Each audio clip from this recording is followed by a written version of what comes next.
It's a homecoming Saturday, and they do it right here in Tulsa, Oklahoma. The Golden Hurricane hope to get back on track against the UTSA Roadrunners. First meeting between schools since 2013.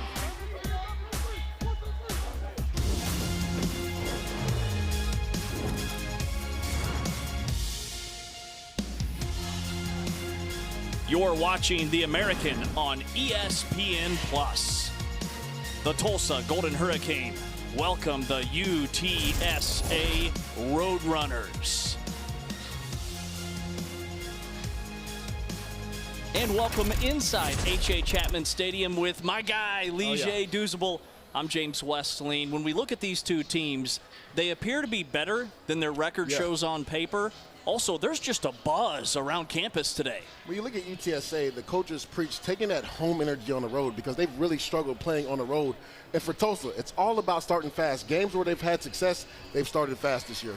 Well, for Tulsa, it starts with their wide receiver, Camden Benjamin, one of the best in this conference. He's been quiet as of late. He has to get back on track today. And James, he's their best playmaker on the outside. You see it right there, 3 career 100-yard games. He's third in the American Conference in receiving yards. He's kind of have a Golden Tate type game, right? He's a shorter receiver, stronger half. He's really hard to bring down in the open field. They like him on comeback routes, the screen game. You talked about it, James. They got to get him going early and often in this game.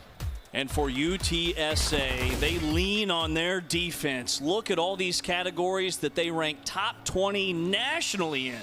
And that's the strength of their defense. Their head coach, Jeff Traylor, is a defensive-minded coach. You talked about how they're top 20 in so many categories. This front seven, it's hard to run the football against them. And FAU found that out last week. They only gave up 29 total yards in the second half. 7 sacks. You see the big boy Brandon Brown getting a sack right there. This defense is stifling, and with the 2 big corners they have, it throws off that timing between quarterback and receiver. This UTSA defense will get after you. They are vicious. UTSA looking for their first road win of the season. Meanwhile, Tulsa's been a little bit better here at home. Tulsa scored 30 points per game in the non-con, but they have struggled to score the football here in league action.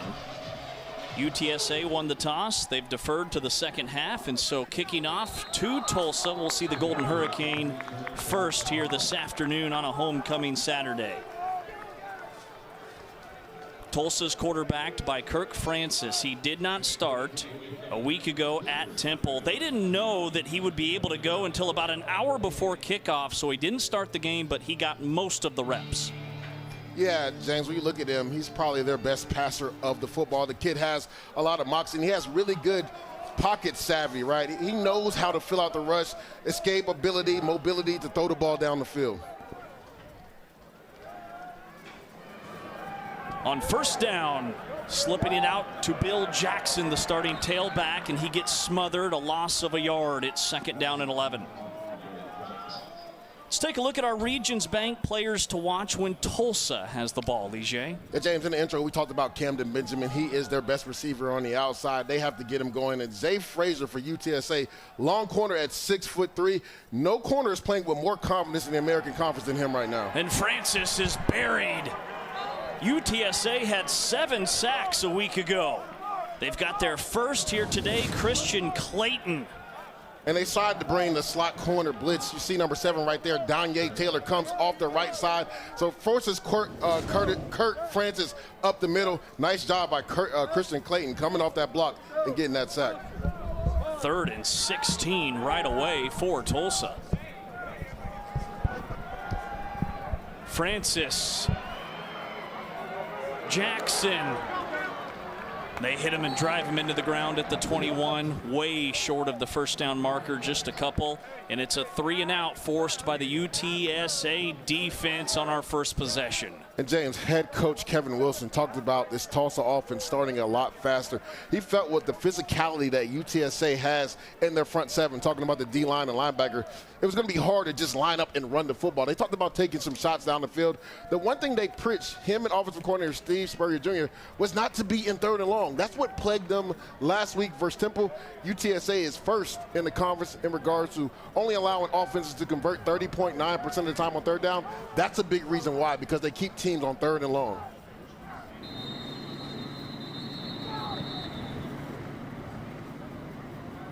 delay of game. Kicking team number 29, 5-yard penalty, 4th down. So that'll make it 4th and 19. Angus Davies is on to punt.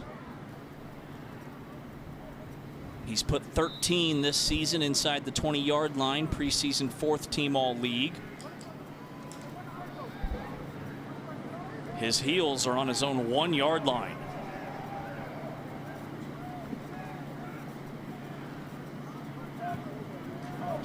A low wobbler. Takes a UTSA hop, and UTSA will have their first drive of the game in plus territory. A 30-yard punt. Owen McCown is the Roadrunners quarterback. Lefty, sophomore, transfer from Colorado, keeps getting better. 12 touchdowns, just 4 interceptions on the year. And James, his mobility has really come to life the last 2 weeks, being able to scramble and pick up some first downs. Matter of fact, versus Rice, I believe he was the leading rusher in that game. So he does a really good job. He has a quick release, knows how to attack down the seam. And I talked about his mobility. It's been a big weapon for this UTSA offense the last few weeks. He matched his career high with 340 yards passing in that win a week ago against Florida Atlantic. A big hit out of bounds after a gain of 5. Let's take a look at our Regions Bank players to watch when UTSA has possession. Yeah, it's tight end Houston Thomas, who had a really big game last week. He led them in receiving yards. He's a big tight end at 6'5", 240. And then on the Tulsa side, number 19, Gavin Potter. He is the green dot on defense. He's in charge of all the communication. They like to blitz him a lot up in that A-gap. He's a physical blitzer when he comes after the quarterback. He's without a couple of his top receivers.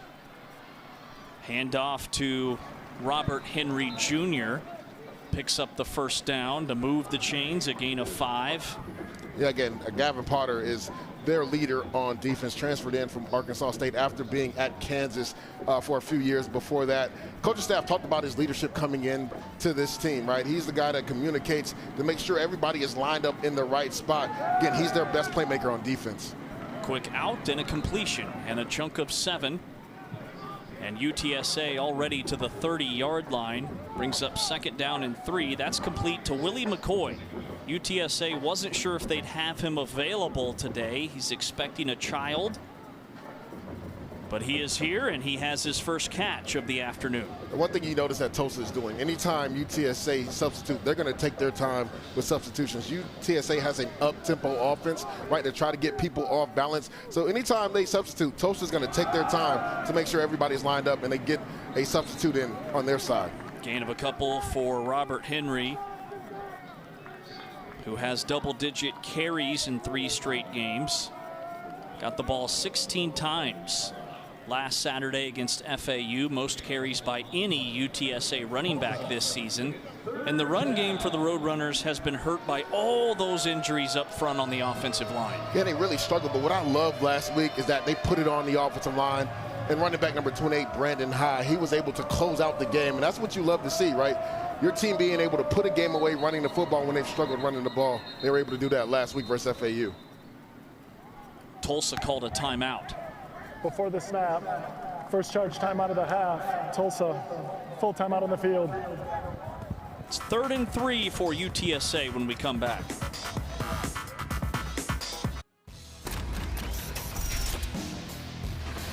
Well, why have boring old keys to the game when you can have Leger Douzable's do's and don'ts? Do's for UTSA offense. Get your tight ends involved early. UTSA has a complement of tight ends they use, and each of them had a big game last week versus FAU. Adversely, this Tulsa defense has struggled covering tight ends versus Temple last week. So get your tight ends involved early. The don't for Tulsa defense, don't allow Owen McCown to get mobile. McCown's mobility has been really big the last few weeks, scrambling, picking up first downs, and also buying time to throw the ball down the field. They can't allow McCown to be mobile this game. They run it on 3rd down and easily move the chains. Simple dive play.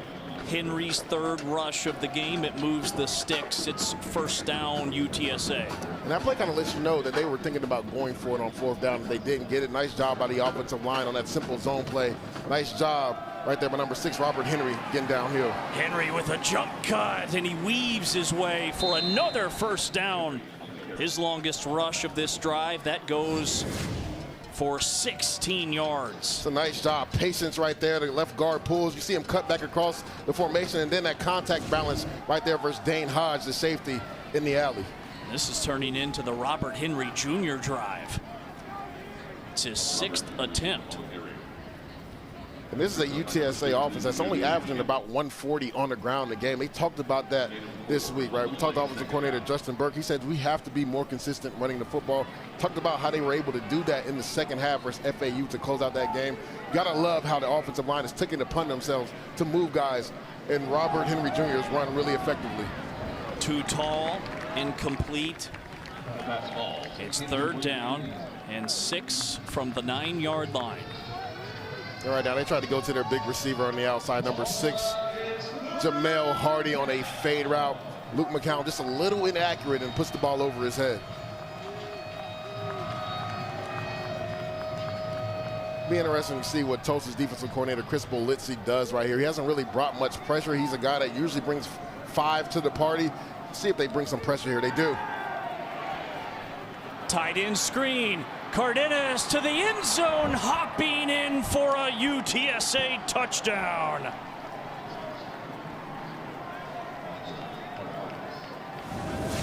A 9-yard score, 3rd touchdown for the tight end this year. I talked about Tulsa bringing some pressure. This was a nice job by Justin Burke understanding how defensive coordinator Chris Polizzi is thinking, right? They bring that pressure. What do you do behind that, James? You just throw a simple screen. Nice job by number 0, Oscar Cardenas. He sets up like he's going to block and then just sneaks into the middle of the field. Nice touch pass by Owen McCown. Nice job by the offensive line getting out for an easy pitch and catch and a touchdown for this UTSA offense. The point after is true, and UTSA is 3-0 this season when they score first. UTSA moving the ball on the ground and through the air, getting into the end zone.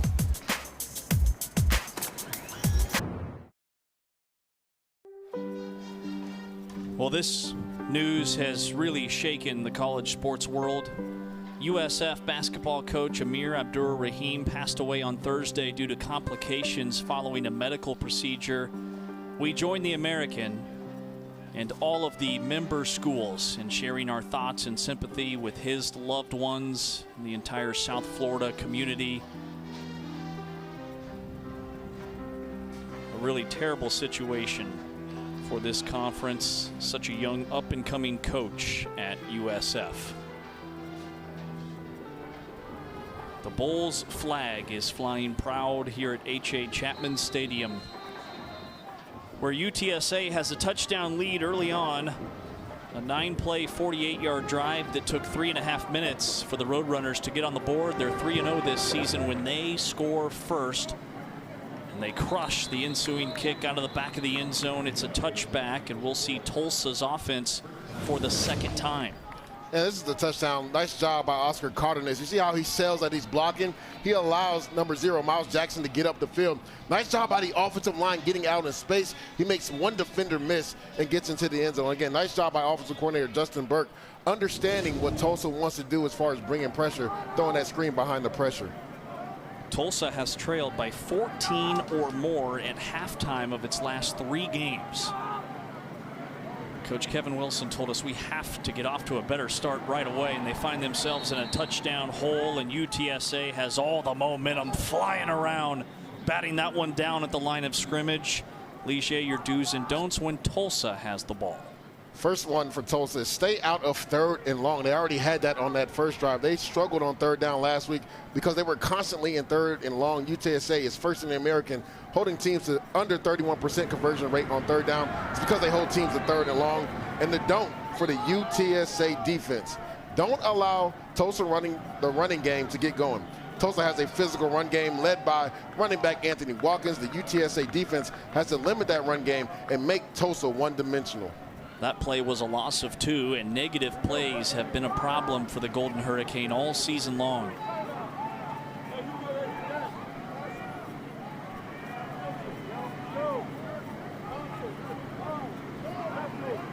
This is 3rd and 11. Tulsa trying to avoid back-to-back 3-and-outs. Francis over the roof, off the fingertips and out of bounds. It's incomplete. 4th down, and Tulsa will have to punt on back-to-back possessions. Yeah, UTSA defense, they go on a cover 2 defense. It was a 2-half field safety look. You see number 3 right there, Zay Frazier. He's the flat defender. That's a hole shot. That's exactly the right read for Kirk Francis. Just leads Camden Benjamin a little bit too far outside. Already talked about how he has a real rapport with Camden Benjamin and how they have to get him going. They try to go to their big receiver on 3rd down. Just an inaccurate throw from Kirk Francis. Davies on the punt for the 2nd time.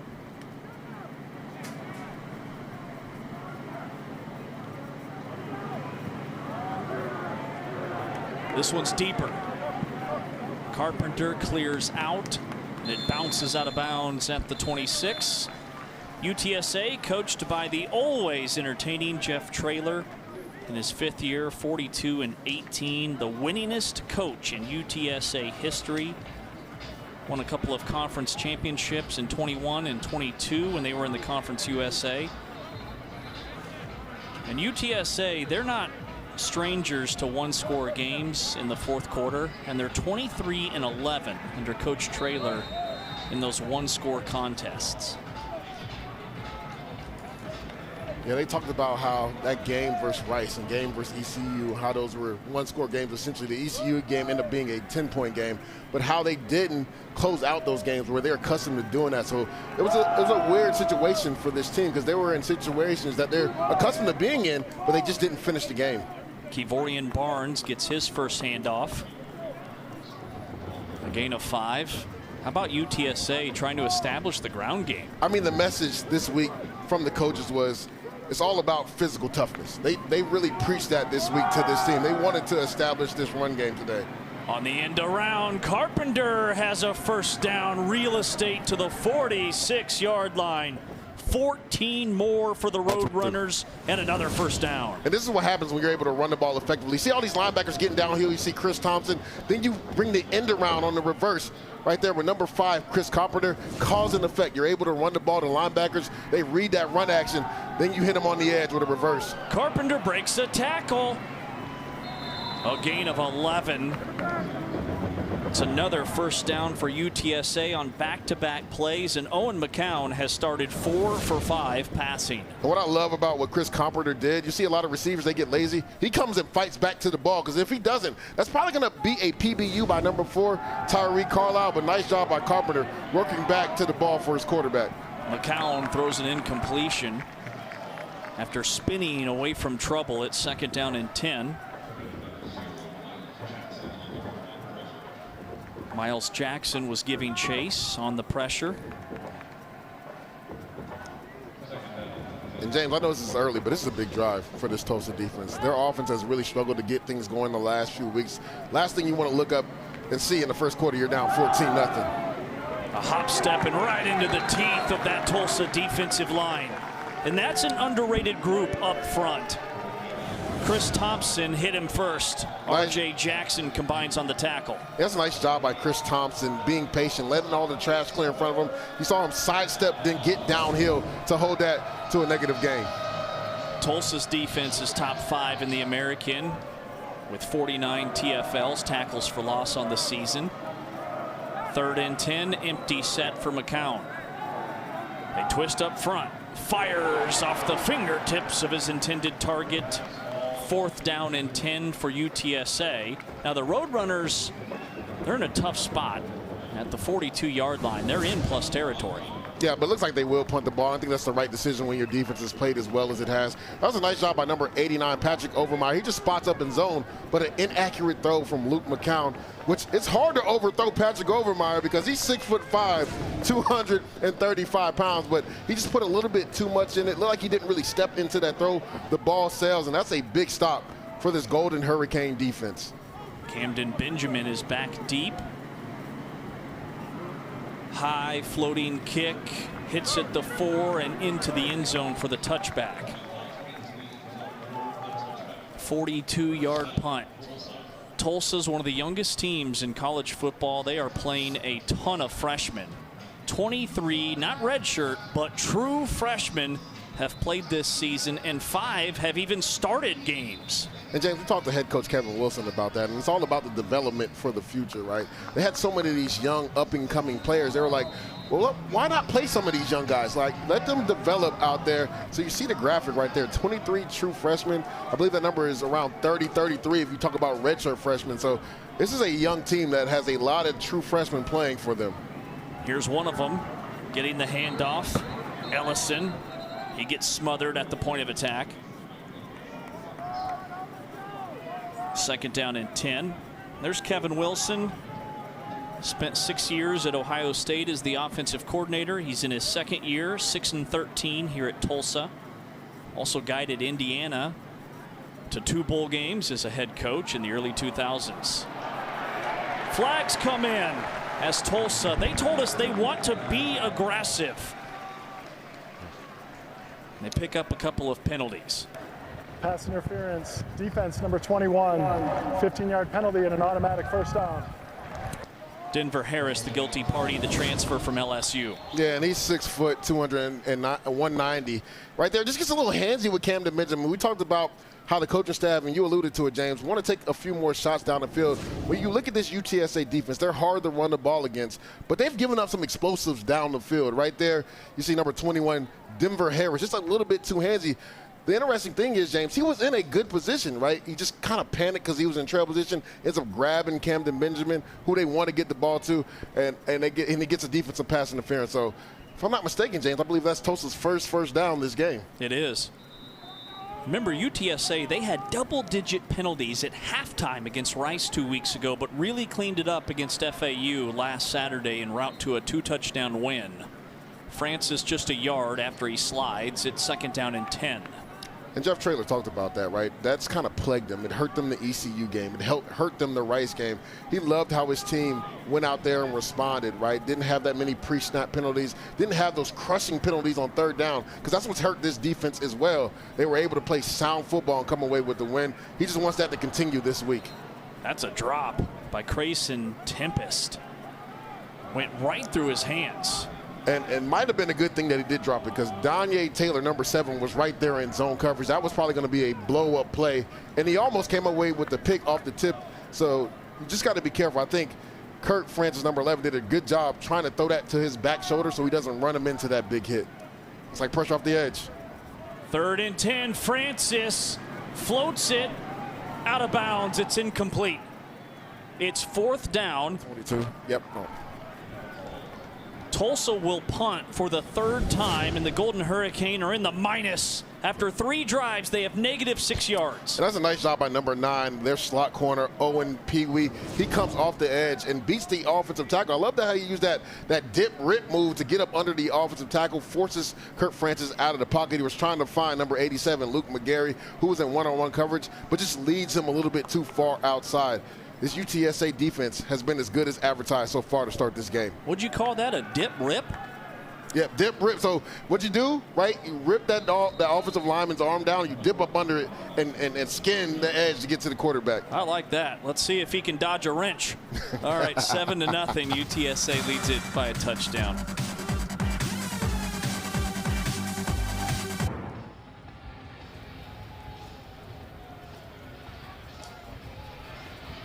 .521 left in this first quarter. UTSA by a touchdown. Tulsa's offense has had the ball 3 times, and they have -6 yards. How do they get on track? Yeah, so UTSA's defense has a lot of faith in their secondary. They know their big physical corners can man up on the outside with Tulsa's offense. So how do you mitigate that, James, right? Manufactured offense. Get in some bunch sets. You know they're playing man coverage. Get some rub routes. Get some easy throws for Kurt Francis. I look for Steve Spurrier Jr. to mix it up the next time Tulsa has the football on offense. Meanwhile, after the incompletion, UTSA's been balanced on their first couple of drives. 77 yards, 46-31 rush to pass. This is a nice job by number 1, Dane Hodge. You're going to see him to the right of your screen. Nice job breaking on that football. Nice job by Luke McCown. He put that only where his receiver could potentially catch it. It'll be 3rd down and 10. Tyree Carlisle makes the play on the ball in his 4th year here at Tulsa. This is career game number 42 for the veteran. It's something to talk about, James, right? when you're Tulsa's defense, yes, you're playing the UTSA offense, but you have to match what the UTSA defense is doing. So let's see if this defense can come away with a big stop here, maybe a sack, maybe even force a turnover to get some energy going on that sideline. Tulsa got what they wanted. They said we have to have success defensively on 1st and 2nd down. They've got the road runners in 3rd and 10. McCown on the run, hits his tight end, close to the 1st down marker. He's a yard shy, even with forward progress. It's complete to Patrick Overmeyer. It's a nice job by Owen McCown getting out of the pocket. The defensive line, they run a twist up front. He gets out to the side. He tries to get Patrick Overmeyer involved. He does a nice job spotting up in zone. But a nice job by the Golden Hurricane defense rallying to the football, because it looks like Overmeyer was going to reach to get the 1st down, but they were able to push him back just a yard short. It's 4th and 1. Be on the lookout for a fake. Cale Hogan's on to punt for UTSA. And Camden Benjamin, that's how he can ignite this team as well. He's a really good punt returner. Already has a return touchdown this year, averaging over 15 yards a return. Delay of game. Kicking team number 25. 5-yard penalty, 4th down. But he also can give some energy to this offense by a big return right here. So they take the delay of game and make it 4th and 6, and you wonder if UTSA was looking for something where they could pick up that yard. And Chris Polizzi, the defensive coordinator from Tulsa, was ahead of it, right? He put the defense out there. They were on defense safe. So if you're running a fake, you're running it against the starting defense from Tulsa.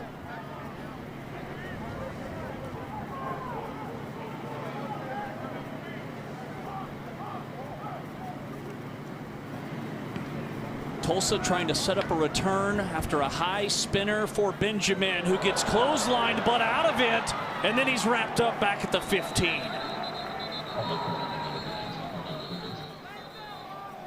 "47-yard punt, -5 on the return." Yeah, that's the thing about Camden Benjamin. I talk about that strong lower half. It's hard to bring him down, but that's a good job by the punt coverage team from UTSA. The coaches harped on that too, right? On special teams, they want to be able to cover down well. They know how special of a returner number 18 Camden Benjamin is. Nice job getting down the field and rallying and tackling him for no gain. So this is the 4th drive for Tulsa. They do not have a single passing yard.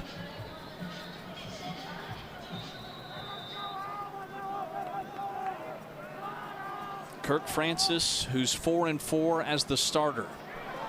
Handoff Watkins, and he corkscrews ahead for a 1st down. 13 yards, the first non-penalty 1st down of the game for the Golden Hurricane. And he's a guy that can get them going. You see Tulsa going some up-tempo right there. Anthony Watkins is a big physical back. They stretched his zone to the left. Everybody's running east and west. Nice job putting his foot in the ground, James, and getting north and south there.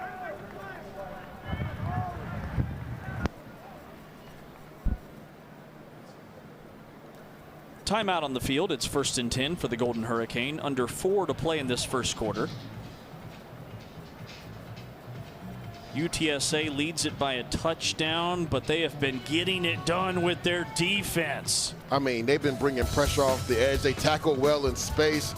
They tackle in bunches. You're right. They've seen a lot of pressure. Not only has it been number 7, Danye Taylor, but number 9, Owen Peewee, coming off the edge for this defensive coordinator Jesse Lepp-led defense. Right there, Kirk Francis has been under constant pressure.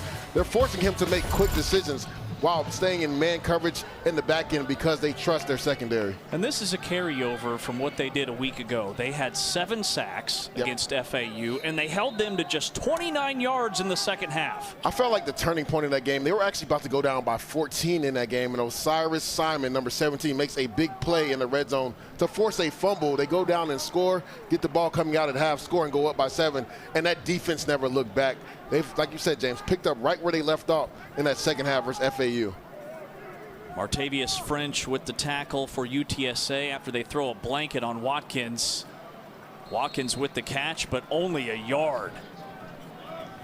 They have speed, they have acceleration, they hit hard, this UTSA defense. It is 3rd, and we'll call it a long 9. And that was number 0, Jamal Ligging, to me, is their best defensive player. They use him at inside backer. He actually rushes on 3rd down on the outside too. He's one of their most gifted players. Francis maneuvering the pocket, hits his man. Shy of the first down marker, Joseph Williams with his 6th catch of the year brings up 4th and 3, and Tulsa will have to punt for already the 4th time in this first quarter. Yeah, that's a nice job right there by number 11, Kirk Francis. He feels the pressure on the outside. I talked about how savvy he is in the pocket. He steps up, moves to the right. He's able to find number 8, Joseph Williams, but just short of the first down. You would like Joseph to maybe run that route just 1 or 2 yards more and then come back to the ball. But unfortunately for them, he didn't do that. And to your point, James, now they have to punt the ball again to this UTSA offense. Low line driver. Takes a Tulsa hop. They down it inside the 30. Roadrunners trying to get their first road win of the year elsewhere in the conference. Navy suffers their first loss of the season to a Notre Dame team that was hitting on all cylinders today. Memphis hung on a wild finish for their game against Charlotte. How about Tulane going on the road and drubbing North Texas, and then ECU and Temple are in a close one. Yeah, Jay, me and you were looking at that Tulane North Texas game, thought that would potentially be a shootout. We actually had Tulane last week versus Rice. You could tell their head coach, John Summerall, was not happy how they came out after the bye, even though they did win that game. And they put it together all 3 phases today on the road in Denton, Texas. UTSA continues to ground and pound. Brandon Hyde Jr., his first carry of the ball game, a gain of 4.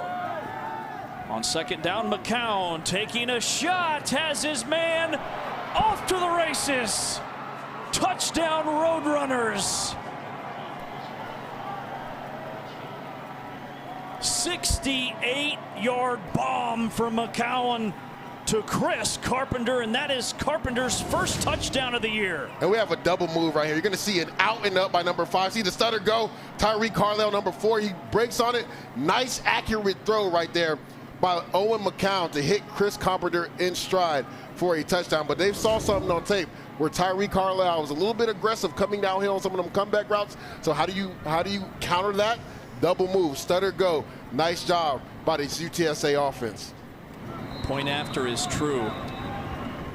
UTSA by 2 scores. They set it up beautifully with the ground game. Look at the top left of your screen. You're going to see Chris Carpenter on the stutter go. Nice pocket by the offensive line, because that takes a little bit of time to throw that ball down the field. He finds number 4, Tyreek Carlisle, being aggressive. They hit him with the stutter go.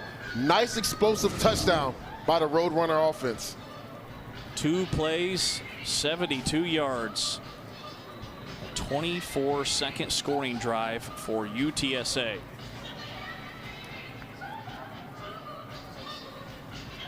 And number 5, Chris Carpenter, has really come on strong.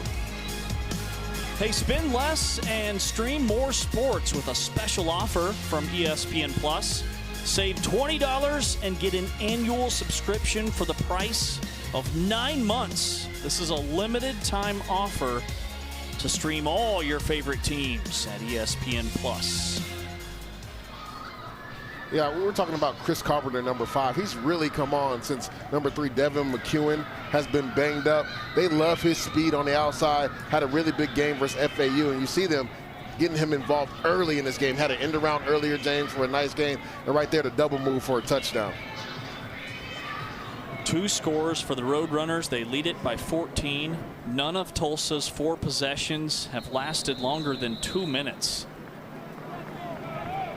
I mean, James, this UTSA defense is suffocating, right? They bring pressure, and even when they don't, their defensive line can get after the quarterback. We talked about the length on the outside by their 2 corners can cause some miscommunication between receiver and quarterback. And also, when you look at Tulsa's offensive line, they're dealing with some youth up front, right? So they've struggled blocking this year as well. So if you're Tulsa, again, I said the last thing you want to do is look up at the scoreboard in the first quarter and be down 14. They got to have a drive. At bare minimum, flip the field position on this drive. Huge discrepancy in the yardage.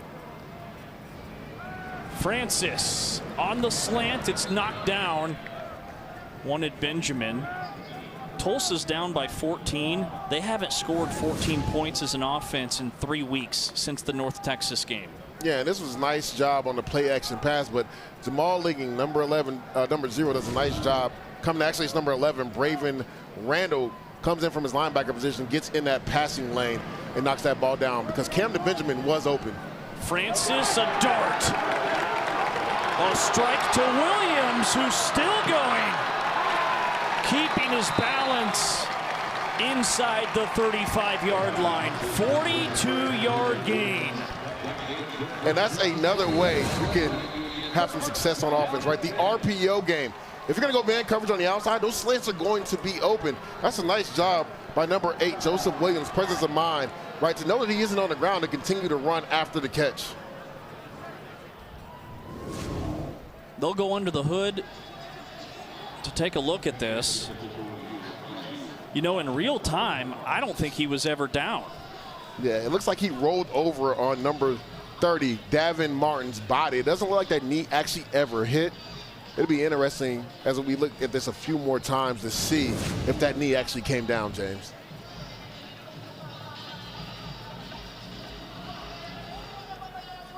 Right there. Yep. Shin hits the ground right there. They'll move that ball back around. I believe that's like the 41-yard line. Actually, like the 43-yard line. But yeah, that left shin definitely hits. But that's a nice job. They don't blow the whistle, continue to play, right? They are looking at it to make sure they get it right. And I do believe that'll come back to about the 43-yard line. Well, both of these quarterbacks are After 6 for reviewing the 11. play, the receiver's lower leg was down with the ball at the negative 43-yard line. It's first down, Tulsa. Finally got one right. Good job, buddy. Back in the win column. Easiest one of the year. Yeah, was that one that easy? Yeah, the shin hit. That was pretty decisive. You needed that one. You needed it. All right, so both these quarterbacks are 6 for 11, right? Yep. Well, McCown's got 109 yards and 2 touchdowns, and Francis has 26 yards passing. So what's the difference? I mean, one was a double move that went for about 60-something yards, so that's a little inflated when you look at what Owen McCown has done. But he's also been able to get his tight ends involved. And also, McCown has been back there chilling at quarterback, where Kirk Francis has been under duress this game. Great point. Francis, maybe his most time all day, has to check it down to a tailback. Picks up 3 yards to Lloyd Avant. Donye Taylor makes the tackle. Yeah, that's a nice job up front by the Tulsa offensive line protecting. They wanted a shot down the field. That's right around this area where you take a shot down the field. He does a nice job going through his reads and just checking it down to Anthony Watkins in the flat. That was a run play with Avant, one of those 20-some freshmen who have played this season for the Golden Hurricane. He's their 3rd leading rusher as a true frosh. Gets a couple, makes it a manageable 3rd down, 3rd and 3. Now Tulsa 0 for 4 on 3rd downs.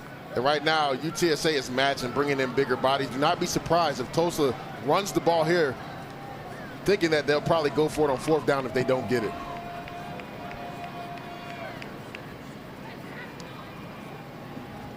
Quick throw. Benjamin right at his chest. They move the chains. I think there's something to be said, too. Number 3, Zay Frazier, who we talked about in the highlight, he's not in the game. They do rotate their corners ever so often. They've been attacking number 30, Davin Martin, with Camden Benjamin. He also gave up that big catch earlier to number 8, Joseph Williams. That'll be something to watch for the rest of this drive. And that's not uncommon for UTSA to have some of their best guys on the sideline because they play so many bodies. They believe in less snaps leads to more effort. And that's a freshman right there on the defensive line talking about rotating guy. Zachariah Robinson does a really good job getting a TFL right there. Roped him down for a loss. After one, the road team has come in here and spoiled Tulsa's homecoming so far. 14-0 UTSA. The second quarter's coming up next.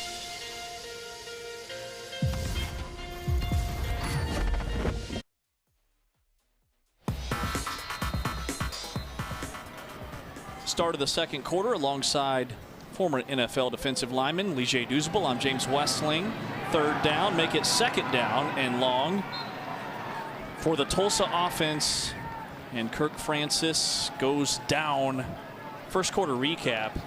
Yeah. UTSA almost 160 yards. Tulsa, a bunch of punts. Yeah, James, when you look at that, the 4-point punts, 3 of those were 3 and outs. So they weren't even on the field that long. Right there, they actually tried a fake screen and go with Luke McGarry, number 87, the tight end, but nice job by UTSA being disciplined and staying in coverage. Francis gets drilled and the ball is out. It's a fumble recovery.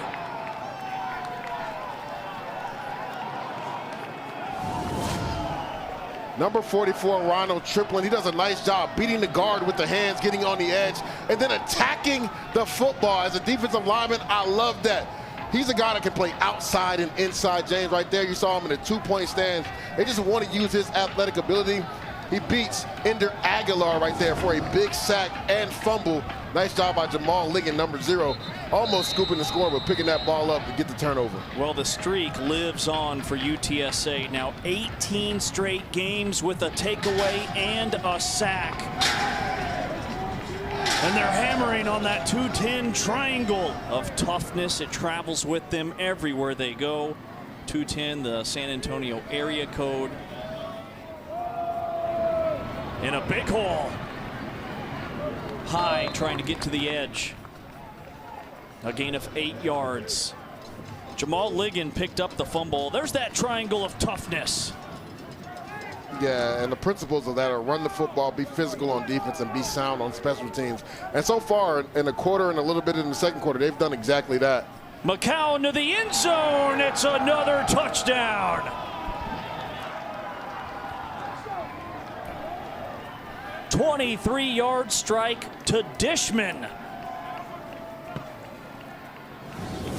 And James, it seems like UTSA was listening to my do's and don'ts in regards to getting the tight ends involved. Nice job by the offensive line. Clean pocket right there for Owen McCown. He finds Dan Dishman on a bang 8 inside, which is essentially a skinny post with that big frame at 6'6", 245 pounds. It's hard for the defensive back to play through his body. He does a nice job, essentially like boarding him off and going up with that touchdown catch.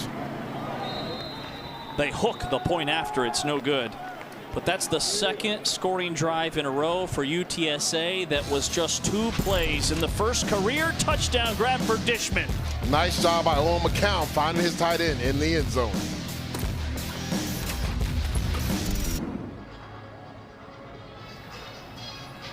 Tulsa's defense has had no time to catch their breath. The last 2 UTSA touchdown drives, 24 seconds and 27 seconds off the clock. And they've given up 2 explosive plays. When you talk to defensive coordinator Chris Polizzi, he said everything starts with our defensive line. Well, the offensive line from UTSA, who's had some injuries, has done a really good job protecting. We saw the double move by Chris Carpenter right there.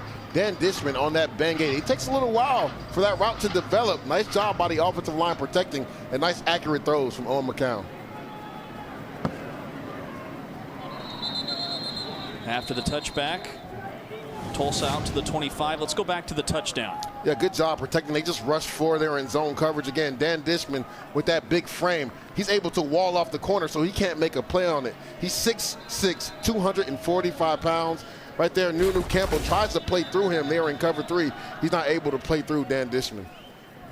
Owen McCown is filling up the stat sheet. 3 touchdowns. Puts him at 15 for the season.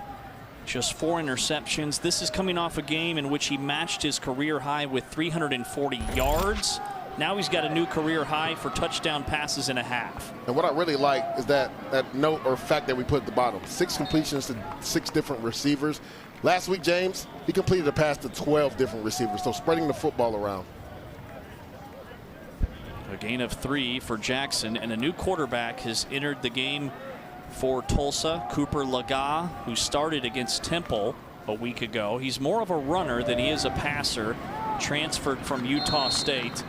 No gain on 2nd down, and he'll be faced with 3rd and about 5. And James, I asked head coach Kevin Wilson and offensive coordinator Steve Spurrier Jr., would they continue to play 3 different quarterbacks? They said no, most likely just 2 this week. They want to bring Cooper in to try to ignite the run game, which has struggled as well. So when he's in the game, you have to have your ears up for run. Right here is where he struggled throwing the ball down the field, 3rd and long. Laga scanning, delivers. It's a 1st down into plus territory to Corey Smith. This isn't new territory for Tulsa. They've used 3 different quarterbacks in 6 of their 7 games this year. And we talked about the offensive line struggling.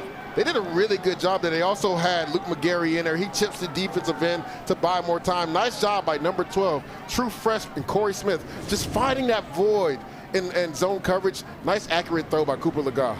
And that was the spark that Tulsa's been looking for all day. 28 yards on the previous play. Gain of just 2 for Bill Jackson. Makes it 2nd down. And I believe that's a player down. Is that number 3, Zay Frazier?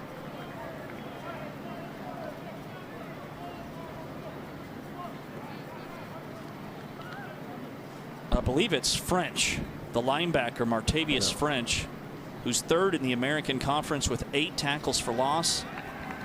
He's the 2nd leading tackler on the team. It is Frazier. Yeah. Beg your pardon. And Frazier's the future pro, has 4.3 speed, and he's a long, prototypical NFL corner. Yeah, right there, crack replace. He's the outside contain. You see him try to drop his head.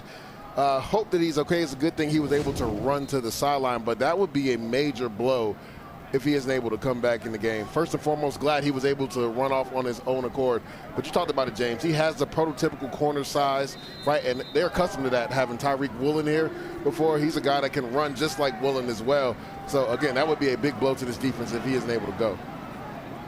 Lega one-hops it to Tempest, who is open. A helmet's popped off, and a flag is out. Ender Aguilar, the right guard, lost his hat, making his 3rd start of the year today.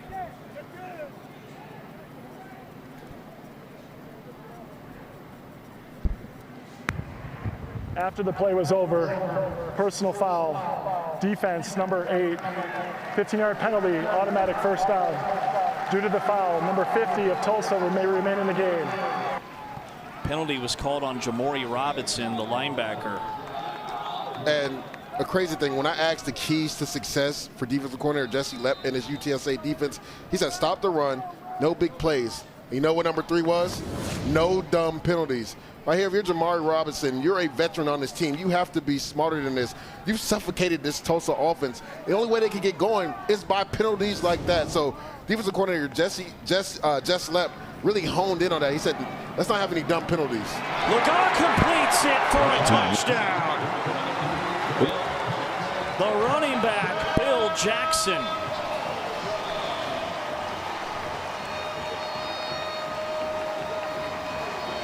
His first touchdown of the season. And this is a similar play that they had to Anthony Watkins versus Temple last week. You're going to see him running this wheel route down the seam. He gets dropped in zone coverage. That was the only place Cooper Lega could put that football. Nice, accurate, and athletic catch by Bill Jackson to get Tulsa on the scoreboard.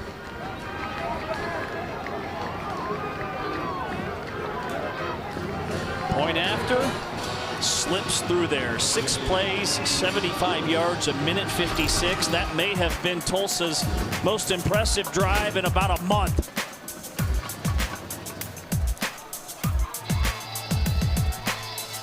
Bill Jackson has the Golden Hurricane on the board.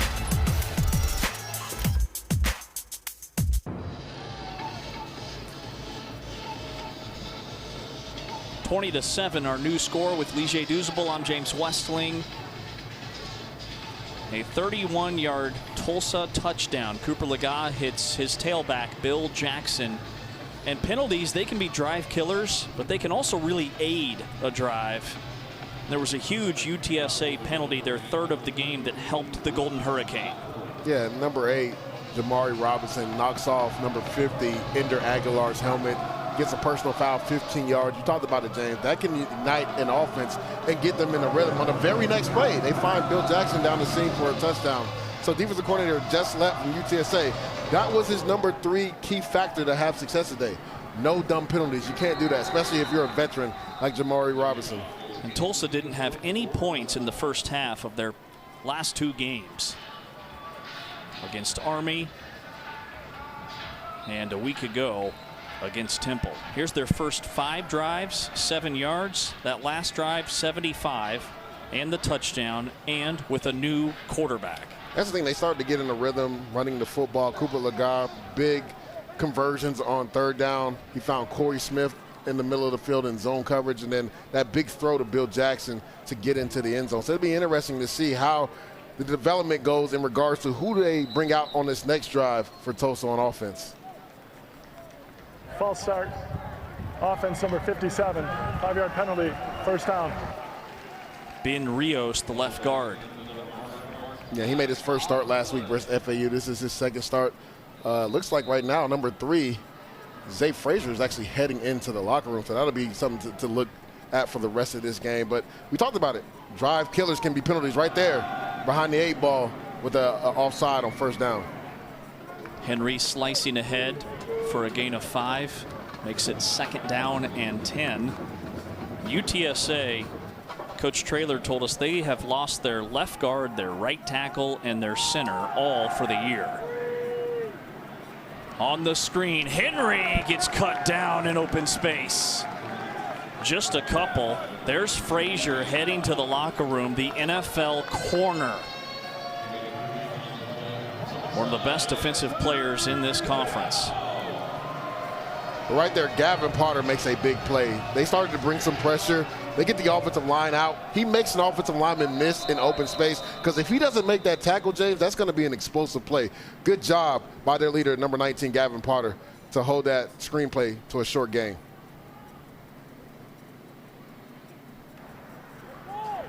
Replay has stopped the game to review potential targeting on the defense.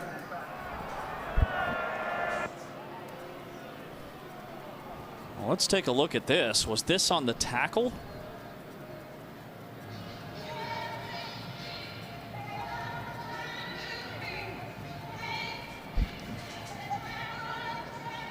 You can see this is a booth-initiated review. Yeah, this will be interesting because it looked like Gavin Potter hit him low, not even high.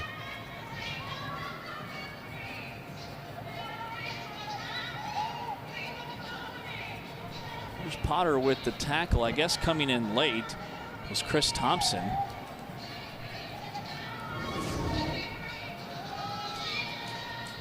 What are your thoughts? I mean, from that replay, I didn't see anything that would institute targeting. Because again, when I saw it at game speed, Gavin Potter hit him low. So 22. We're looking at 22. After reviewing the play, there is no foul on the play for targeting. It's 3rd down. So that was quick. 3rd down and 6. Tulsa on 3rd downs. Make it UTSA, I should say. They're 2 for 4 in this game. That's a big 3rd down for this Tulsa defense. Their offense finally got some momentum going on that last drive, scored. It'd be great if this Golden Hurricane defense could get off the field and give that ball back to the offense, who finally found some rhythm on that last drive. McCown gets rid of it quickly to the boundary. They're trying to corral him, but they can't, and he has the first down. Houston Thomas with the first down reception. A gain of 11 for the tight end. And nice job by offensive coordinator Justin Burke. They bring him in motion right there. It puts number 13, Nunu Campbell, in a tough position. He's playing zone coverage, but he also has to respect that vertical route. Nice job by him, because he was tackled short of the first down, but with that big frame at 6'5", 240 pounds, he's able to make a play. He's probably their most athletic tight end. Tulsa all over it. They cream the running back for a loss. Owen Ostrowski wears number 55 to honor his dad, Jerry, who was inducted into the Tulsa Hall of Fame back in 2018. Also plays a ton of hockey in the offseason. It's a big dude playing hockey, James. 2nd and 11. McCown bouncing, firing deep. Up high, McCoy reels it in at the 11-yard line. A 50-yard hookup. And James, this is their big play receiver down the field. Nice job by Owen McCown. He fakes the screen to the left. He essentially has man coverage right there with number 13, Nunu Campbell. I love that he went up and high-pointed that football. Didn't let it get into his body. Again, he's their speedster on the outside. They like to take the shots down the field with him. Nice job high-pointing that football and getting an explosive catch. McCown is really coming into his own, just a sophomore. Henry trying to twist through a tackle, tripped up at the 9-yard line. McCown has almost 200 yards passing, 3 touchdowns in this first half. He's the son of Josh McCown, who spent 18 years in the NFL, played his college ball at Sam Houston. Henry pinballs, hits a walk-in touchdown. A 10-yard touchdown for Robert Henry Jr., and UTSA answers the Tulsa touchdown. James, I love how number 6 is running the ball, Robert Henry Jr., but number 71 does a really good job right there. That's right tackle Jalen Garth. He essentially caves in number 20, Will Smith, and nice job by Robert Henry Jr. having some patience. Once he goes inside, he bounces outside, gets to the edge, nobody's out there. Tulsa loses contain, he gets into the end zone. But I really love how number 6, Robert Henry Jr. has run the ball. He's run with some patience, and when holes have opened, he's exploded through them. Has his 3rd rushing touchdown of the season. UTSA on top 26. Make it 27 now to 7. The Roadrunner offense is going on the ground.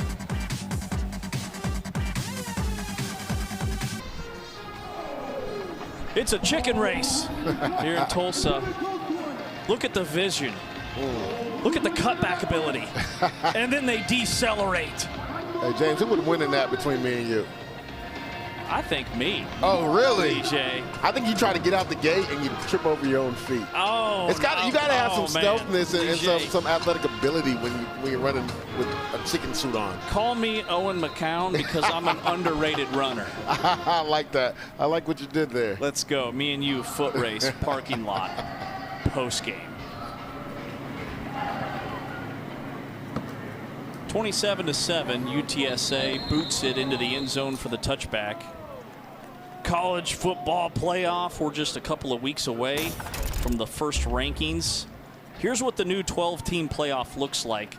So the 5 highest ranked conference champs get the automatic bids.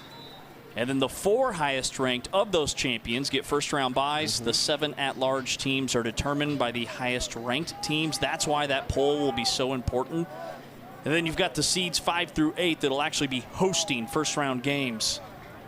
So you'll still get all the pageantry and prestige of being at home in the playoffs. Jackson pulls through a tackle and has a gain of 9 yards on the ground. Yep.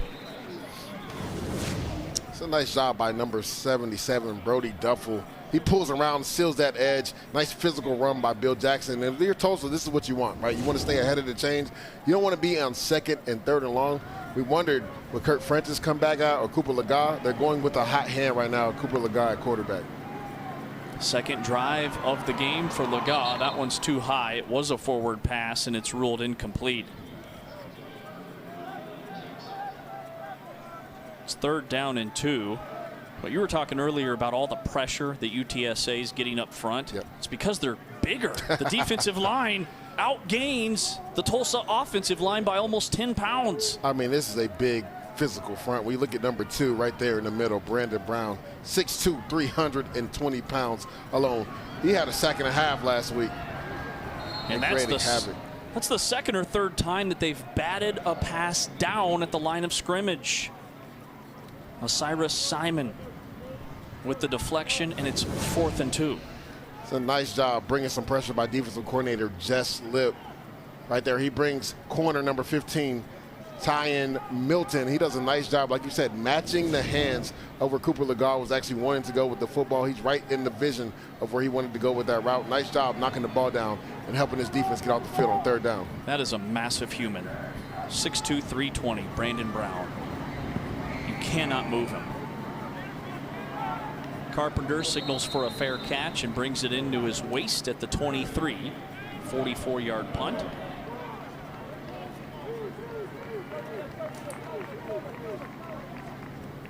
We'll see UTSA quarterback Owen McCown. Man, he's been nails. 3 touchdowns, almost 200 yards in this first half. So efficient with the football. You're seeing him sail right there and then throwing it to his tight end, Cardenas, for a touchdown on the screen. Nice job getting the ball out to Chris Carpenter. He's hitting him also on a double move right here for a touchdown. We talked about his mobility, right? Being able to get outside the pocket, keep his eyes down the field. He finds his tight end Overmeyer for a first down, and this is the double move for the explosive touchdown. He's been pinpoint accurate today. UTSA has scored touchdowns on their last 3 possessions on the comeback pattern. Nice catch in traffic. Jamel Hardy with the grab. McCown is now over 200 yards passing for the half. He's eyeing his career high that he set last weekend, week 1 versus Kennesaw State for 340 yards. The tight end Dishman can't bring it in. 2nd down and 10. When we were talking with Jeff Traylor, he told us that the entire McCown family played for Jeff Traylor. Back when he was a high school coach in the 90s. It's the first father-son combo that Traylor's ever coached. Gain of a yard. And the interesting thing is, I played with his uncle, Luke McCown, in Jacksonville. That was my guy, man. Luke's a really good dude. We still communicate on X, Twitter, whatever they call it these days. Really good dude, though. But yeah, his uncle was a warrior at quarterback. I remember he was thrust into action early in that 2011 season as our starter. And that's what I remember about all the McCowns, is that they were always backups, but once they got the job, they always produced. Correct, for sure. This is a family that breeds football. You come from the state of Texas, right? Everything's about football. What a throw. Houston Thomas. His 2nd grab. He leads all the UTSA tight ends in receptions and yards on the season. And this is why he was my player to watch this game. He has a different athletic ability than the rest of the tight ends. They essentially treat him like a wide receiver. You see him right there in the slot, just down the seam. Nice accurate throw by Owen McCown. And on the slant, he goes back to the other tight end on the other side, Patrick Obermeyer. 4 different tight ends have caught passes today. 27 and 13 yards on the last 2 McCown throws. And Owen McCown is essentially just a point guard. Right there, they fake the screen to the left. They bite on it. They leave Obermeyer wide open in the middle of the field. Underneath, a shimmy move down to the 9-yard line. Jace Wilson makes his 9th catch of the season. And Jay, he may look like a tight end, but that's a wide receiver. He stands at 6'4", 210 pounds. So when you're looking at him on the outside, you're like, dang, they got 3 tight ends in the game. No, that's just a big receiver. And UTSA with tempo. Barnes plunging close to the 5. Sets up 2nd down and goal.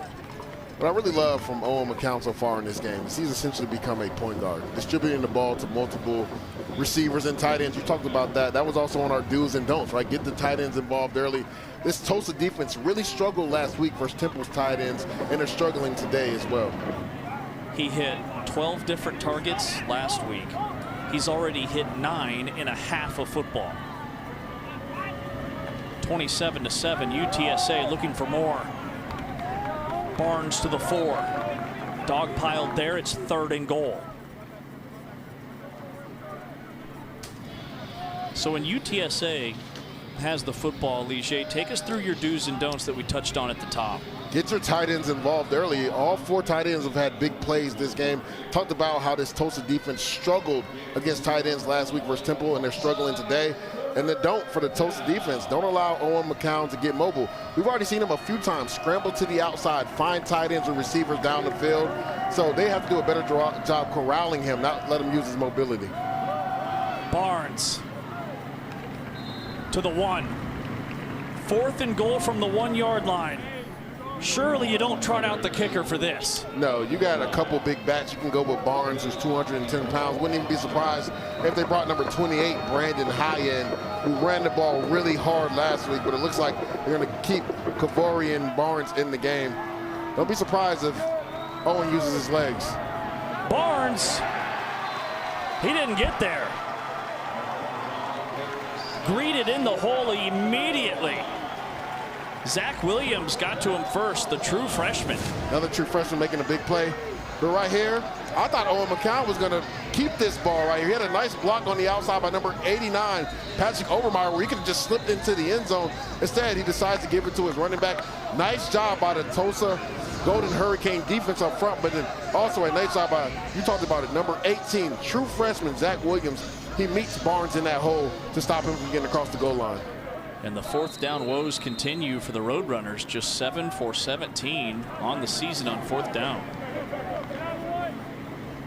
From their end zone. Second down and 10, no gain on the carry for Watkins. Right, their defensive coordinator, Jess Lepp, decided to bring some pressure, trying to get a safety with Tulsa backed up. He sent the house on that play. It's a good job by Watkins just getting forward. Or actually, I believe that's Verone Ellison Jr. getting forward and not getting tackled in the end zone. Laga's third series. They pick up 4. A little more room to operate for third down. Back-to-back handoffs to Ellison. See, on that play right there, James, I would have loved for them to take a shot. Again, they're in man coverage. We talked about Zay Frazier not being in the game, their top corner on the outside. Right there, you had Camden Benjamin one-on-one on the outside with Tyan Milton. I would have loved to see them take a shot on that second down play. Play fake. Laga wings it. Tempest. Ton of contact. No flags. And Tulsa's now 2 for 9 on third downs. And that's a good play by number 30, Davin Martin. He was getting picked on a little bit in that second quarter when Tulsa was actually having some success. Right there, he's in man coverage, I believe, with Grayson Tempest. I love that he plays with vision back to the quarterback, right? They're both hand fighting right there. I think that's a really good no call by the refs and letting the players decide what happens on that play.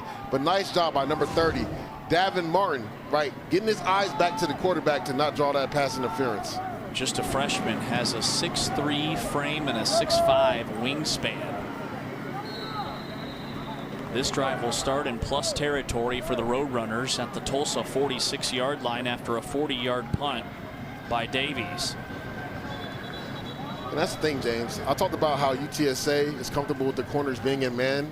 That wasn't even Zay Frazier or Denver Harris, their 2 starting corners. They're going to be in man coverage. So if you're Tulsa, you have to take advantage of that. Again, Camden Benjamin's your number 1 playmaker. Now, it seems like they are starting to rotate that safety even though they're in man coverage just to have some help over the top. But you got to find ways to be able to throw the ball down the field. It is tough to run against this front 7. We talked about the size disparity with the defensive line and offensive line, right? You can't just pound it up in there. You got to be able to take some shots down the field. That's where UTSA's defense has been susceptible, some of those explosive plays down the field. Sweep toss, Henry. Lead blockers muscling. Look at him fight to pick up extra yardage with the second effort. He's got a gain. They'll give him 7 or 8 yards. James, I talked about how I loved how he's run the football today, right? Again, another toss play. Is patient on the outside, let the blocks develop, and then he just gets downhill in a hurry, and then he's looking for contact when he gets downhill. So really love the physical nature he's brought to this offense today. Almost 6 yards per tote today. McCowan looking off the defense on the run, and he one-hops it to Henry. That was a heady play. He had a defender bearing down on his tailback. Yeah, and I thought he could have went to Robert Henry Jr. a lot earlier. It looks like he wanted to go downfield to Willie McCord, number 19, but nice job by this Tulsa defense in zone coverage. Tries to get back to Robert Henry Jr. late, but he was already covered. Nice job just throwing the ball away and not making a mistake. Roadrunners are 4 for 7 on third downs.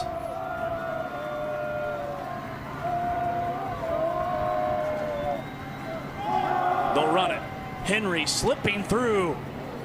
It's a first down run. A gain of 5 to move the chains. I mean, he's just running with physicality. Nice job by the offensive line. You see number 53, Corey Godinette right there. He opens up that A gap for Robert Henry Jr. He gets downhill and is able to get the first down. Closing in on the 2-minute timeout.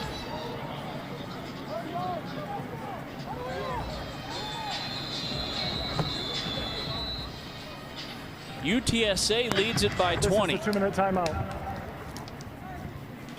27-7, and they're on the move right before halftime.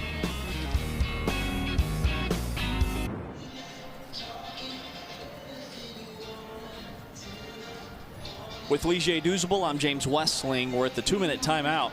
It's been all UTSA in this first half on a homecoming Saturday for Tulsa. And they have 1st and 10 at the Golden Hurricane 34-yard line, trying to add to their lead before the break. Almost 400 yards for the Roadrunners of total offense in this first half. Henry on the ground looking for a lane. He's patient, and then he has burst, and he has a first down. They're going to mark him just shy. They'll give him almost 10. And this is tough if you're the Tulsa D-line, because the O-line is just continuing to block, and he almost has like a Le'Veon Bell-like game, right? The patience in the backfield. Talk about it, James. When the hole opens up, he just explodes it. Right now, this Tulsa D-line is just getting punished by this UTSA offensive line. The pop pass is incomplete, and it's 3rd and 1. Yeah, the rushing yards are 104 for UTSA to 1 for Tulsa. Right here, this is a missed opportunity. They drop Thomas right there down the seam, wide open on that pop pass like you talked about. That could have potentially been a touchdown. On 3rd and 1, it's 4th down. They didn't get there. And the Golden Hurricane defense made a big stop last time on 4th. Would not be surprised if head coach Jeff Traylor decides to go for this on 4th down.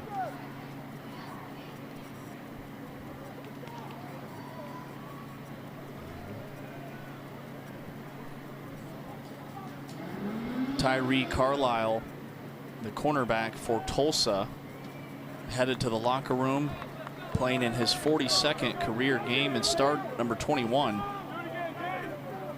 for 100 career tackles. He's been a staple in that Number Tulsa 53 secondary. of UTSA's helmet came off during the play. He must leave for one play. Tull has declined the option for a 10-second runoff. Therefore, the game clock will start on the snap. And James, this is a huge play. Let's not forget, UTSA gets the ball coming out at half, so they have an opportunity to potentially pick this first down up, score right before half, and get the ball coming out at half. So if you're the Golden Hurricane defense, this is a massive play on 4th down. So backup right guard is on the field. Game clock operator, please put 1 minute and 19 seconds on the game clock. 1:19. The starter, Corey Godinette, who was honorable mention all league last year, has to come off the field for a play. It's a big one. It's 4th and 1. Tulsa trying to stop the bleeding. McCown scanning, and he throws it too far out in front of Willie McCoy. He had him for what would have been probably a touchdown. Yeah, but because of the pressure coming off the edge, I believe that's Jalen Kennedy, number 2, their slot corner.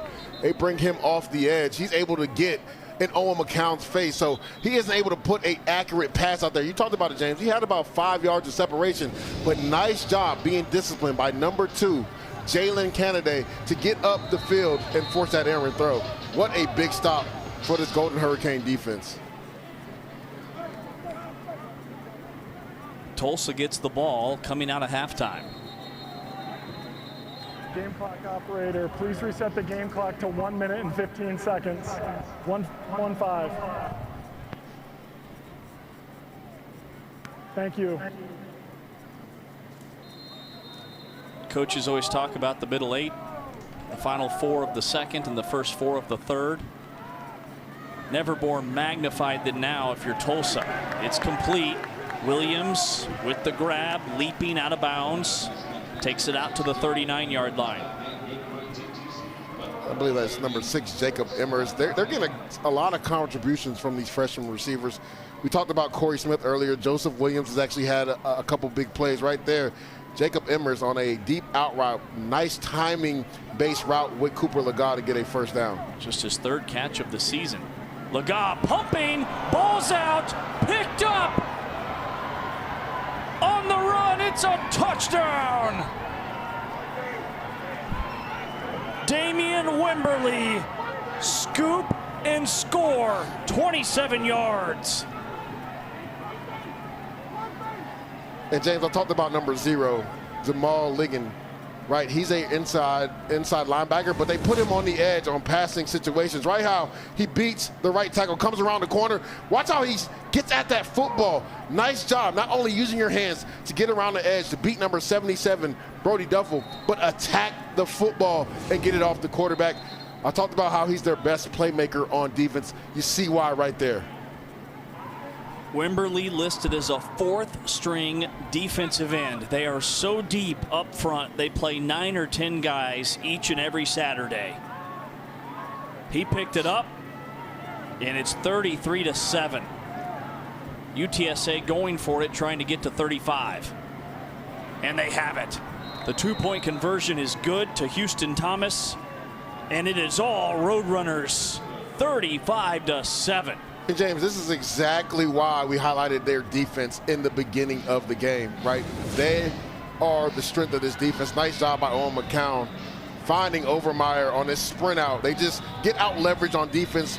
Tulsa, number 18, right there, the true freshman, Zach Williams, gets out leveraged by the tight end. They sprint to the left. Nice accurate throw by Owen McCown. But getting back to this defense, man, they come at you, like you talked about, James, in bunches. A deep defensive line. 2 tall physical corners. Now they're playing with some of their young guys in the back end, and they're playing well as well. And the combination of their 2 linebackers, when you talk about number 0, Jamal Ligging, and number 5, Martarius French, they cause so many issues in the way they can use them to blitz to get after the quarterback. The second quarter's been a problem all year for Tulsa. UTSA winning the second frame 21-7 today. Tulsa's allowed over 100 points in the second quarter this season and been outscored by almost 60.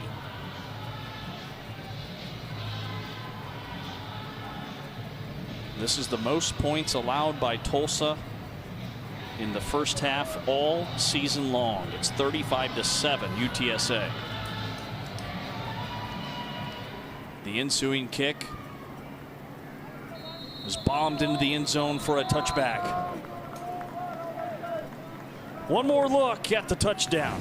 Yeah, number 77, Brody Duffel, is a true freshman. He had some struggles last week versus Temple. They did a really good job of helping him out, putting the tight end over there, chipping on the way out. They're in a 2-minute offense right there, so he's got to be able to bow up. Nice job by number 0, Jamal Ligging, using his hands to attack the football, and a nice scoop and score by Damian Wimberly to get into the end zone. It's the second week in a row that UTSA's had a huge strip sack right before halftime. This one goes for a touchdown. That was the big turning point in their game against FAU last Saturday. Tulsa just trying to get to the locker room. A gain of a couple for Ellison. Yeah, if you're Tulsa, right, this looks insurmountable. But, right, you still have a whole second half to play, right? Cooper Legal has given you some energy coming off the bench. You're able to get a touchdown drive. He's made some big completions down the field. This UTSA defense has played it in a lot of man coverage. You got to be able to throw the ball down the field and make some plays, but wouldn't be surprised if they play more zone because of the league they have right now. That big defensive tackle, Brandon Brown, with the stop for UTSA, which covers up the ball carrier. Third down, and that'll likely be the final play of this first half. Yeah, it looks like head coach from Tulsa, Kevin Wilson, like you said, just wants to run the ball, get back into the half, get those adjustments going and regroup. It's been a total team effort from the UTSA defense. They have 4 sacks. They have a scoop and score. They have 9 tackles for loss. And then it's been McCown delivering darts for the offense. 35-7 UTSA at the break. Halftime is here in Tulsa, Oklahoma.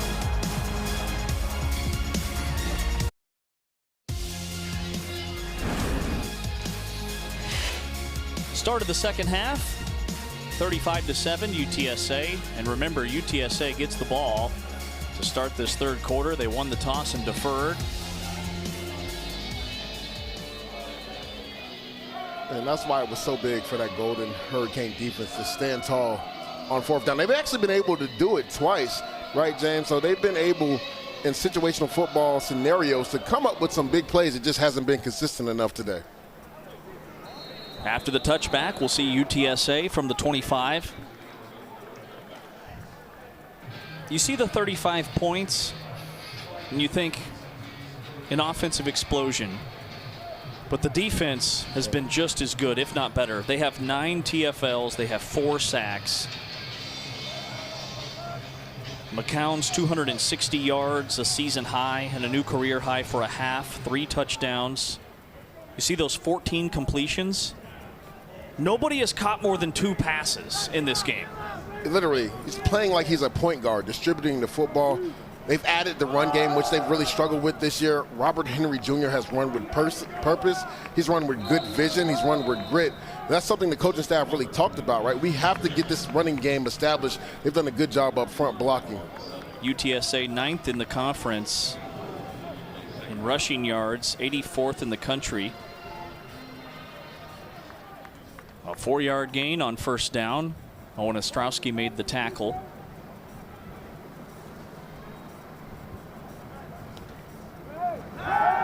Play action. McCown stepping up and launching. Incomplete and no flags. Intended for McCoy. Nunu Campbell on the coverage. It's 3rd and 6. It's a nice job up front by this UTSA offense. They keep Patrick Obermeyer in, the tight end. He blocks one-on-one on the outside, gives Owen McCown some time. He just needs to lead McCown across the field, right? He kind of left that short, so McCown had to turn his body back to make a tough contested catch. He already had the defender beat. If he leads him across the field, James, that could potentially be a touchdown. UTSA 5 for 9 on 3rd downs. Twist up front. McCown's in trouble, setting up the screen. Carpenter swirling. They bottle him up. Forward progress to the 30. It's 4th down. Ostrowski applying the pressure. That's a nice job by this Golden Hurricane defense to get off the field. They essentially run a cross screen right there with number 5, Chris Carpenter. He's able to make the first defender miss, but he isn't able to make, I believe that's number 29, or Dario Williams miss. He makes a good open field tackle to get this Golden Hurricane defense off the field on 3rd down. Benjamin back deep, one of the top returners in the land. Had a 66-yard punt return touchdown week 1 to really spark this Tulsa team. Reels it in after a fair catch at the 25-yard line.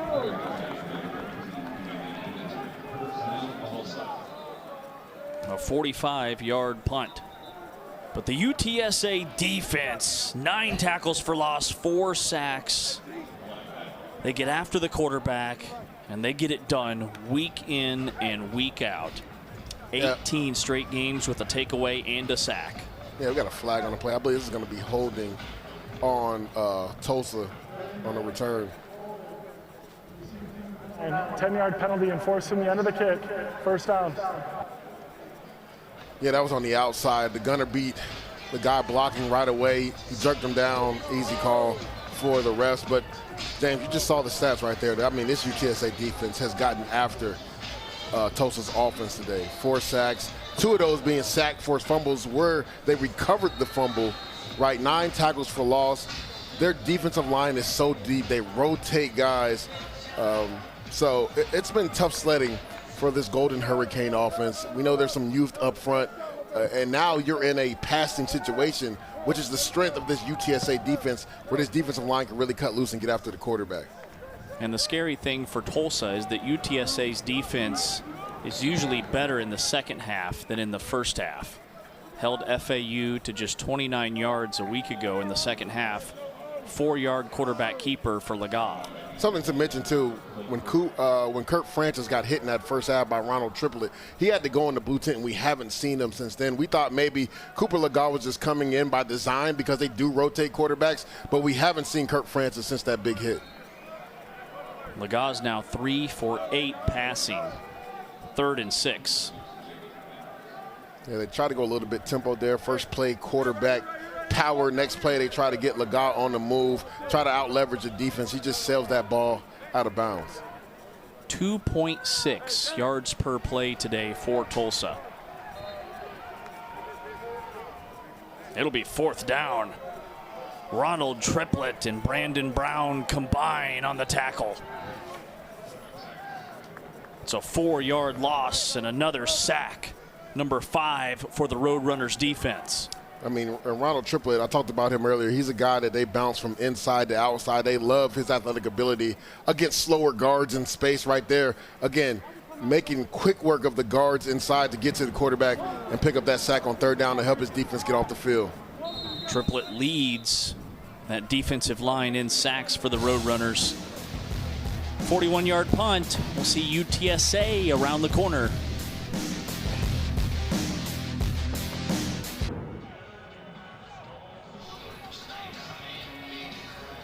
Injuries are starting to pile up for this Tulsa team. They've lost their quarterback, Kirk Francis.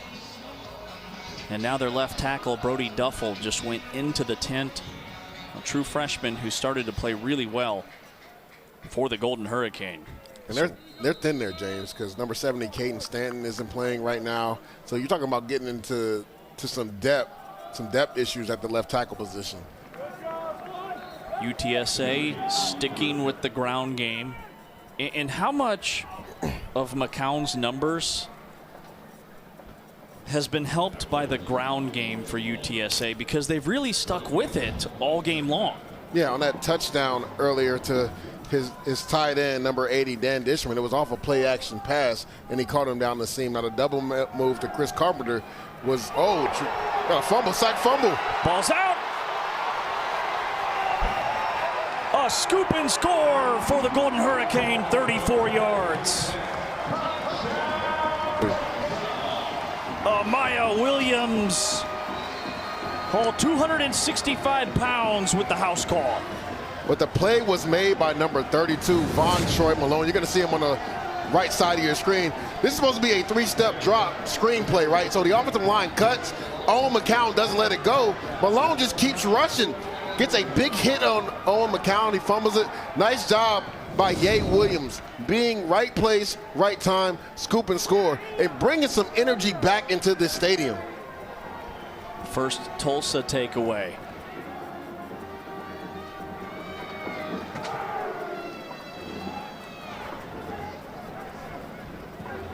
Point after's good. That's going to bring out the Tulsa turnover trash can.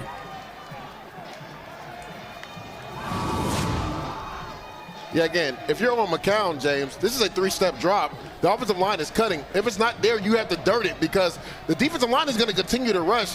Owen McCown learns that lesson the hard way. Number 32, Von Troy Malone, with a crushing hit from behind, forces that ball out of Owen McCown's hands. Nice job by Ye Williams, number 92. We got a thick 6, James. Nice job by the big guy, scooping it up and getting to the end zone.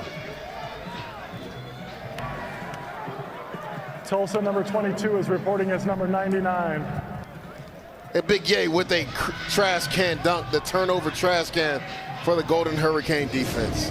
That turnover trash can, defensive coordinator Chris Polizzi thought we need to do something creative.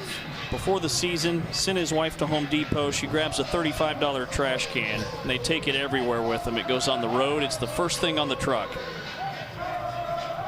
We finally got that first takeaway today.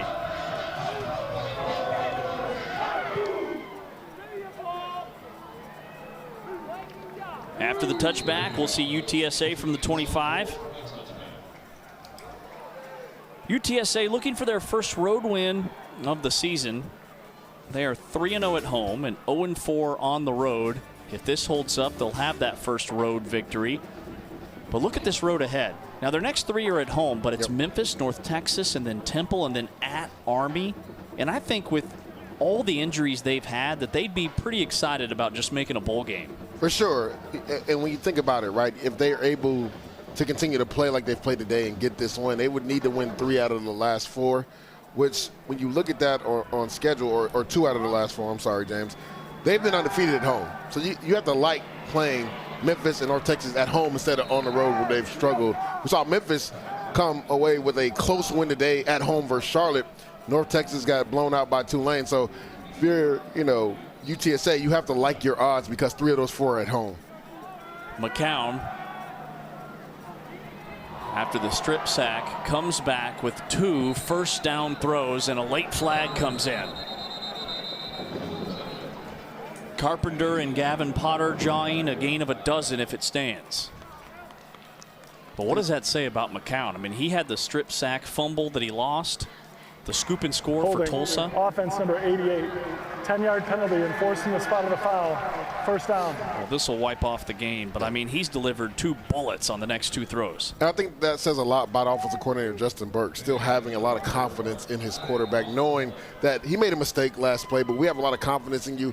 We're not going to come out and run the ball. We're going to put it in your hands, air it out. And you talked about it, 2 dots back-to-back plays. Unfortunately, one comes back because of a holding penalty. So 1st and 15. Henry trying to get back that yardage from the penalty. A gain of 5, maybe 6 with forward progress. UTSA's over 100 yards rushing today. They led 14-0 at the end of the first and outscored Tulsa 21-7 in the second quarter. Blitz, McCown in trouble, and he's tossed aside inside the 25-yard line. Owen Ostrowski with the sack. But this play was made by number 19, Gavin Porter. I talked about why he was my impact player. Watch how he clubs the guard, gets by him, forces Owen McCown out of the pocket. Nice job keeping contained by number 55, Owen Ostrowski. But that play was made by Gavin Porter, beating an offensive lineman one-on-one from his Mike linebacker position. Second sack of the day for Tulsa and a 13-yard loss. 3rd and 24.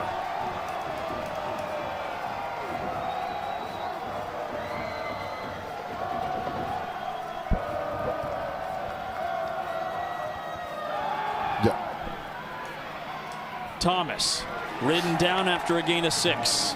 It's 4th down, and the Tulsa defense gets off the field. 12th in the conference in 3rd down defense. They have struggled on 3rd downs. And all of a sudden, a Tulsa touchdown gives them new life in this game. I mean, you talk about a momentum shift, right? They come out, get a sack, fumble, scoop, and score. Right there, Gavin Porter makes a big play. Owen Ostrowski pays it off by getting the sack. You put UTSA behind the 8 ball, 3rd and long, you get off the field. Let's see if this Tulsa offense can start getting going now. Benjamin. Flag comes in for kick catch interference. They were in the halo.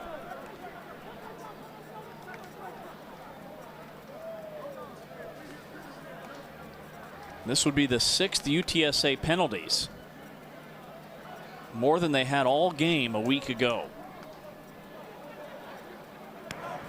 Kick catch interference. Kicking team, 15-yard penalty will be enforced from the spot of the foul. It's 1st down. And this is going to give the Tulsa offense great field position. I hear a nice job by Camden Benjamin. He's going for the fair catch. Number 32 doesn't even see where the football is. That's a nice veteran play, running into him, knowing he's going to get that kick catch interference, gets the 15 yards for his offense. Don't be surprised right here if Tulsa takes a shot. This is the area where they like to max protect. And when I say max protect, keep the tight ends in protection and take a shot down the field. Cooper Lega in at quarterback. Keeps it himself and goes tearing into the secondary. Rumbling out of bounds to the 22-yard line. A 30-yard quarterback keeper. It's a nice job by number 47 to the left of your screen. He's going to block down and seal that hole. Ethan Hall, nice job. Cooper Lega just getting downhill, right? He's a tough guy to bring down at 6'1", 216 pounds. Right, he's already infused some energy into this offense. Led a touchdown drive earlier. That was their biggest run of the day. But nice job by the guys up front. And number 47, the tight end, Ethan Hall, on that blocking scheme. Play action. Fires. Up high, it's dropped. Inside the 5-yard line. It's 2nd down and 10. Braylon Presley, the intended target. And the coaching staff said they wanted to get him more involved because when the ball's in his hand, he's so dynamic. Right there, had a big opportunity on an RPO. You're going to see Cooper Lega put this in the belly of the running back. The linebackers get sucked downhill. Slant play. Braylon Presley's wide open. They got to squeeze the football there and come down with a catch for your quarterback. On 2nd and 10, Lega, another keeper. Lowers the shoulder to get to the 19-yard line. Tulsa is in the red zone for the first time in 2 games. And they've really struggled to get down here, right? They've been able to move the ball at times between the 20s, but like you said, they just have not been able to get in the red zone. Their touchdown today came outside of the red zone, and then they also had a scoop and score on a sack fumble. 3rd and 7, Lega. Miscommunication on the route. Threw it to nobody in particular, and now it's 4th and 7. Looks like they will try the field goal team on. Seth Morgan's coming in the game, but I honestly thought maybe they go for it right there. The way the defense is playing, there's still so much time left in this game, and we kind of talked about that at half, James, right? That's why I thought it was good that they ran the ball at the end of the half just to get into halftime and readjust, refocus. Their defense has come out playing well. The offense with a nice drive. It'd be big right here to pick up these 3 points. This is a 37-yard attempt. And Morgan puts it through. He's made 8 straight field goals. A 5-play, 36-yard drive, just over a minute. And it's 35-17, our new score. Tulsa's scored the only points of the third quarter. 10 unanswered for the Golden Hurricane, trying to climb back in it.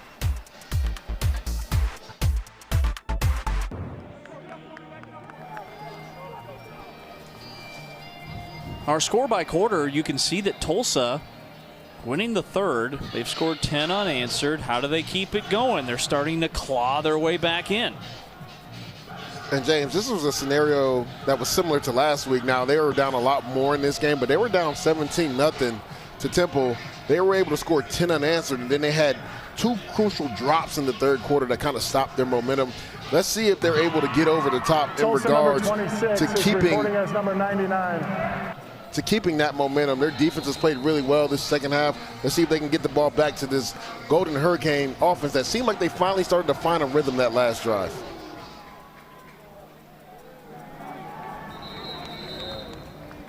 (35-17), UTSA from its 25-yard line after the touchback.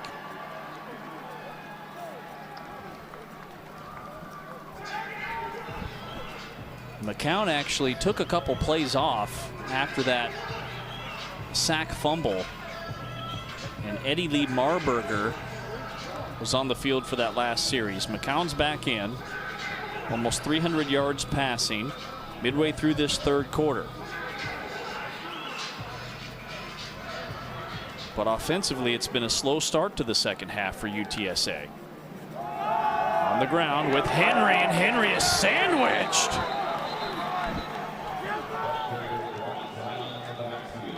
Blown up by Dane Hodge.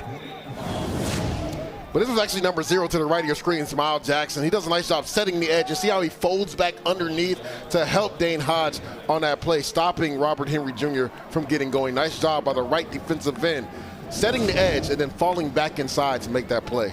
Jackson earned that coveted jersey number 0 that goes to the hardest worker on the team, voted by his teammates. McCown shaking and banking down the sideline. Thomas. Look at him lumber. Out of bounds at the 36-yard line. 38-yard gain, in McCown's over 300 through the air. And number 21 linebacker Zach Marchicelli, he gets lost in space right there. He's playing back with vision to the quarterback instead of having his eyes on his work. Nice job by Houston Thomas being open for Owen McCown down on the left sideline.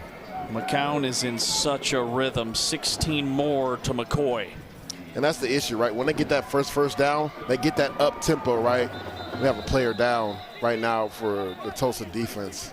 I believe that's Gavin Potter, number 19. It's the linebacker.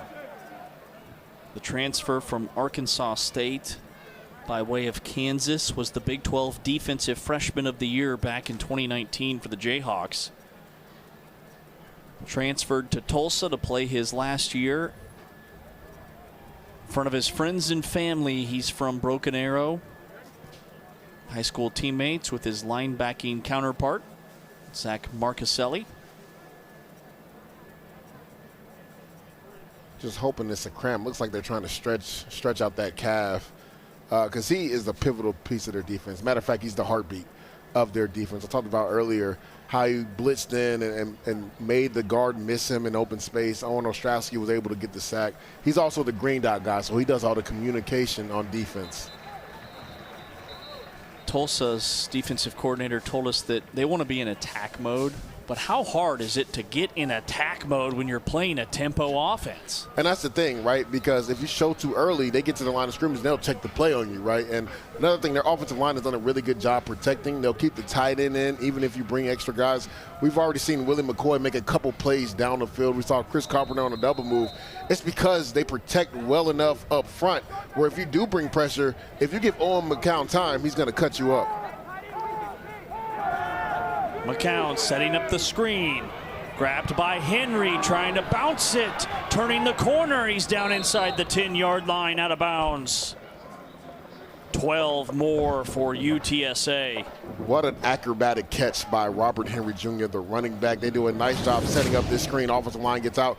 Watch number 22 in the middle of your field, Chris Thompson. He's one-on-one with him. Watch the dead leg to create that space and then get outside. Nice job by Robert Henry Jr. making Chris Thompson, number 22, miss and picking up a first down. Henry stuffed. No gain. A loss of 1. McCown has a new career high, by the way, through the air, 345 yards passing today. And we're only halfway through the third quarter. He's been so efficient with the football. You talked about it earlier, James, how he's been able to distribute it to so many playmakers on the outside. It's not like he's just keying in on one guy. He's going to the open guy, going through his progressions, and finding the open man and getting him the football. McCown floats it. Incomplete. Would have been a highlight reel catch from Patrick Overmeyer. What a play by number 29, Jadario Williams. Because Patrick Overmeyer is 6'5", 235, right? Jadario's 5'10". He's giving up about 6 inches. Watch how he finishes the play. You see how he has that left hand in there, James? And then he knocks it down. So if you're Patrick Overmeyer, you have to survive the catch on the ground. Nice job finishing that play by number 29, Jadario Williams. Free play for UTSA, back shoulder incomplete, but the flags are out on the sidelines.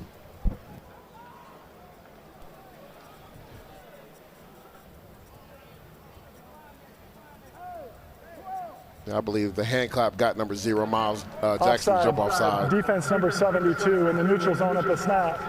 5-yard penalty, correction, half the distance to the goal line. Third down. Yeah, James, they called it on 72, but Miles Jackson jumped across first. And again, we always say ball key as a defensive line. You got to watch the football. You can't pay attention to the sound of the quarterback or the infliction of the hand clap.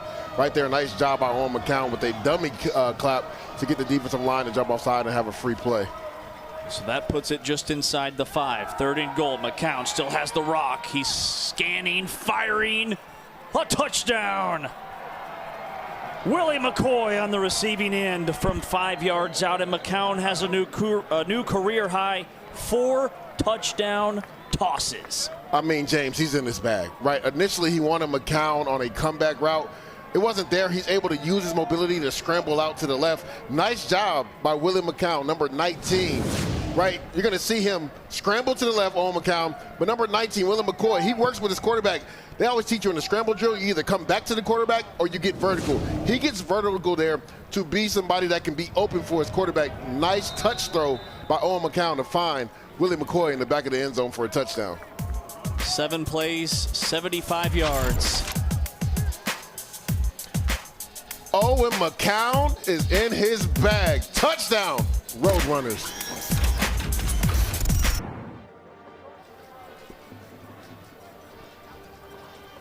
The counterpunch from UTSA, a 7-play, 75-yard scoring drive, 2:29 off the clock, a 5-yard touchdown from Owen McCown to Willie McCoy. 4th touchdown of the game for McCown, a new career high in yards and touchdowns, and UTSA answers the Tulsa field goal. Still 5:30 left in the 3rd quarter, but that was a haymaker. Yeah, and that's how you stop that momentum if you're UTSA, right? You come out, you get outscored in the 3rd quarter, 10 unanswered points, and then you go on a drive where you're able to distribute the football all over the place, even throw in some run in there. So what a job by Owen McCown in this offense. Comes from a football family. His dad, Josh, played at Sam Houston, then spent 18 years in the NFL. Had an Uncle Randy that played at Texas A&M, and an Uncle Luke played at Louisiana Tech and spent many years in the NFL. And they all played with Owen McCown. They all played with his coach, Jeff Traylor. And Jacksonville High, Traylor actually coached all those guys back in the 90s. Owen Pee-wee makes the tackle for this vicious UTSA defense after a gain of 1 at 2nd and 9.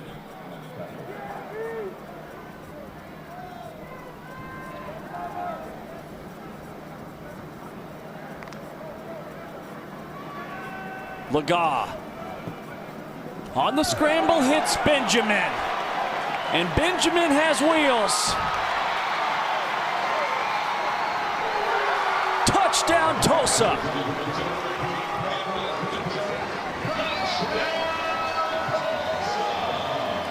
"74 yards. And James, the interesting thing, this is a sprint to the right. Cooper Laga had him open for about 3 or 4 seconds. You're going to see him sprint to the right. Look to the left of your screen. He's open right now. He doesn't throw this. Nice job by Camden Benjamin working back to his quarterback. And he makes number 7, Danye Taylor, miss.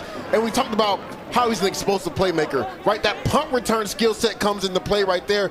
A few blocks down the field. Good job by Tulsa's receivers getting downfield and blocking. But that's exactly what this Golden Hurricane offense needed to get back into this game. The all-league wide receiver Benjamin had just 1 catch for 7 yards before that touchdown.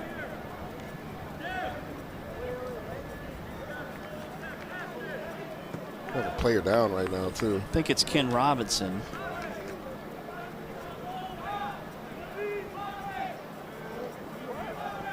Number 21, Denver Harris, is banged up too. He's walking off the field right now with a trainer as well. So those are 2 key members of their secondary right now. They already lost Zay Frazier. He hasn't returned since getting hurt in the first quarter.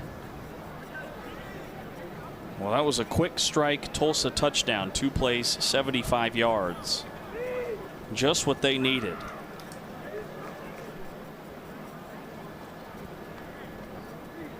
It was the 2nd touchdown pass for Cooper Laga today. It is Ken Robinson, the senior. Over 200 career tackles. Went over that mark today. He's their enforcer in the secondary. You talked about it, 200 career tackles. He will insert in the run game. Looks like he's holding that either that forearm or the shoulder. That's another major blow. We talked about 2 of their veteran guys right now. Ken Robinson potentially not coming back in this game, and they already lost Zay Frazier. And then their other corner, Denver Harris, really walking off the sideline gingerly with a trainer. So now you're talking about you're getting into some depth in your secondary now. And Tulsa just tested them with a 74-yard touchdown pass.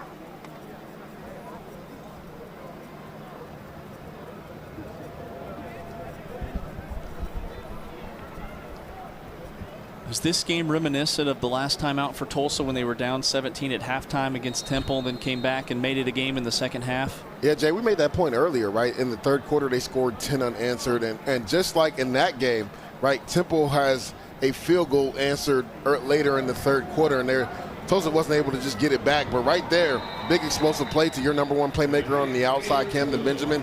That has to ignite the rest of this team, especially on defense, to get going out here and try to go 3 and out. It's just the 2nd time in the last 5 games for Tulsa to score multiple offensive touchdowns in a game. Let's go back to the touchdown. Laga hits Benjamin, 74 yards. Yeah, he had him open for a while, but that's a nice job by Camden Benjamin working back to his quarterback. Right there you see number 7, Danye Taylor, to the left of your screen. He misses the tackle, and then I talked about it. The punt return action comes into play. Nice job by number 8, Joseph Williams, blocking down the field, being unselfish, helping his receiver mate out to get to the end zone. I talked about that strong lower half. He was almost tackled at the 3, but you see the power in that lower half to get into the end zone. Benjamin's a former walk-on in his 6th year at Tulsa.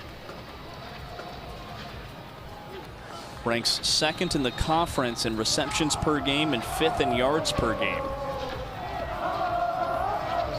And he's 3rd in the conference in receiving yards. I know when we called their game earlier versus North Texas, I believe that was 2 or 3 weeks ago, he was number 1 in the conference in receiving yards. But he's kind of cooled off the last few weeks. So it's good to see him have an explosive play right there.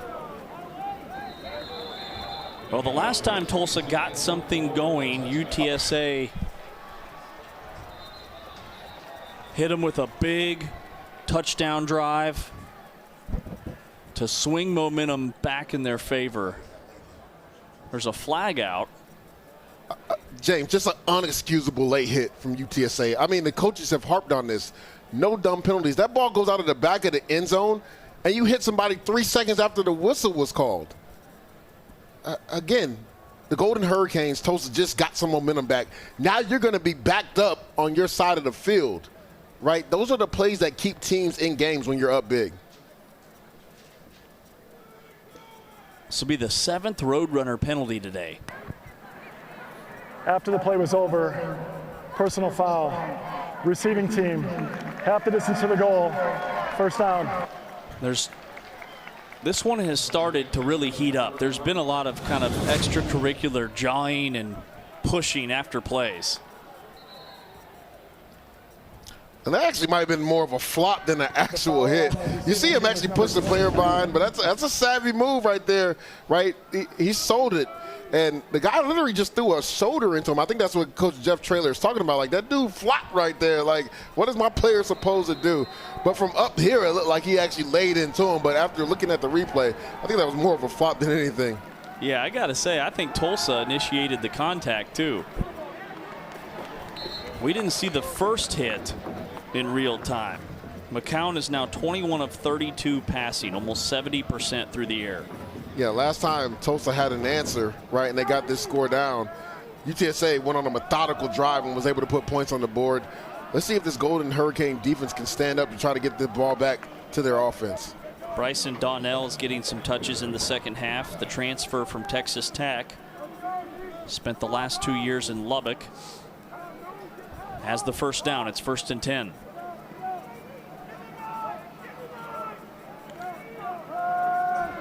McCown with backside pressure. Somehow completes the pass. And then Zach Marcaselli's there to blow it up immediately. What a job by number 21, Zach Marcaselli. You can see him in the middle of the field right here. He feels his screen. He beats the offensive line out and makes a nice play on that for no gain. Also, nice job up front getting some pressure by the defensive line.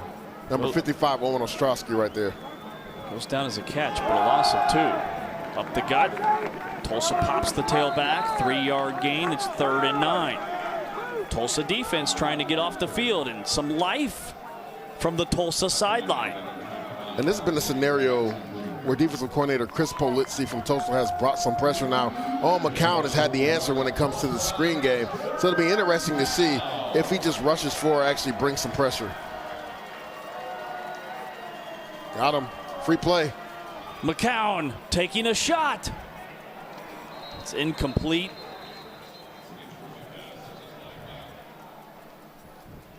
Movement up front. Offside, defense number 32 in the neutral zone at the snap. 5-yard penalty. It's 3rd down. 4th Tulsa penalty.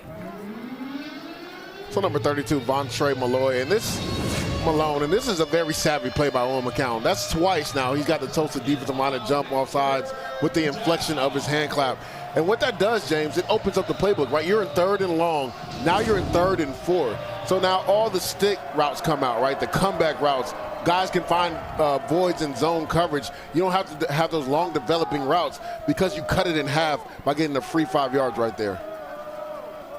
UTSA is 6 for 13 on 3rd downs.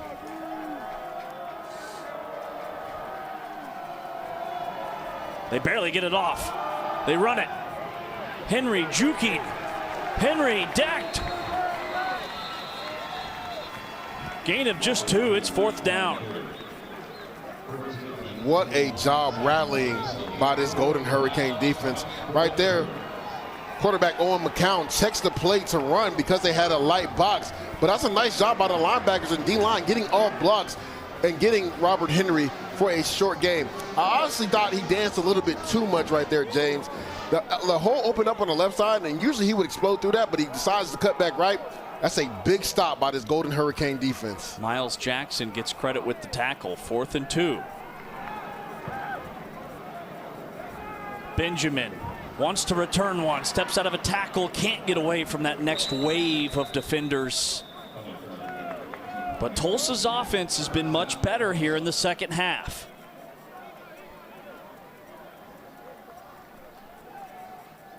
(42-24), UTSA on top. Elsewhere around the league, Notre Dame went on the road and Navy's undefeated no more. Memphis and Charlotte, that was a wild finish. Tulane hangs on against a North Texas team that rallied late. East Carolina, a season-high 56 points in their win. Yeah, that North Texas-Tulane game is interesting. They were up big, and North Texas made that game really interesting at the end. A gain of 5 on the ground. What's been working for Tulsa's offense here in the second half? Well, they got a big explosive run from their quarterback, Cooper Legas, who is very comfortable running the ball. He's also a bigger quarterback at 6'1", 216 pounds, so almost 220 pounds. He's hard to bring down. And then they got into their number one playmaker on that last drive. One play for 70-plus yards. Anytime you get into Camden Benjamin, good things happen. Wide open. Close to the 30-yard line, Luke McGarry, his 7th catch of the year. He's emerged as a starter from his tight end position. That goes for 32. Watch on the right screen. He's going to come on this corner route. He's to the left, and it's just a busted coverage, James. We talked about all the players that have been hurt in the secondary. You wonder if that had to factor in on it. Legas, end zone, incomplete. A flag comes in.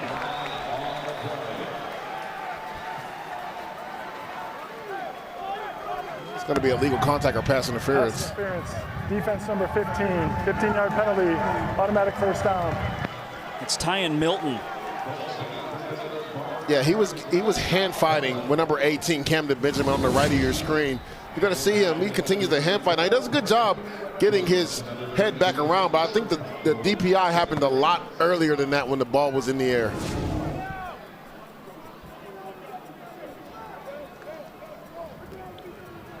James, last time this Golden Hurricane offense was in the red zone, it stalled out and had to settle for a field goal. Their touchdowns have come off explosive plays. Let's see if they can execute in the red zone. Quarterback power.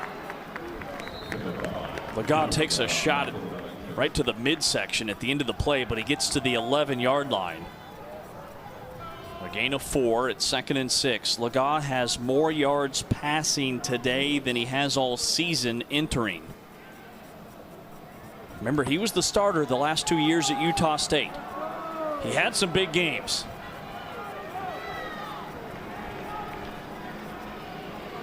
Ellison. After a burst, he's ridden forward, close to the first down marker. And James, it's amazing, right? Once you start getting a rhythm on offense, the offensive line plays better. Your running backs start running harder. This is a true freshman, Verone Ellison. He's contacted at the line of scrimmage. That's a really good player, Jamal Liggum. He carries him for 3 yards to almost get a first down right there. They get the first down on the next play. They give it to him again, and he has the first down, squirting through for a gain of 2.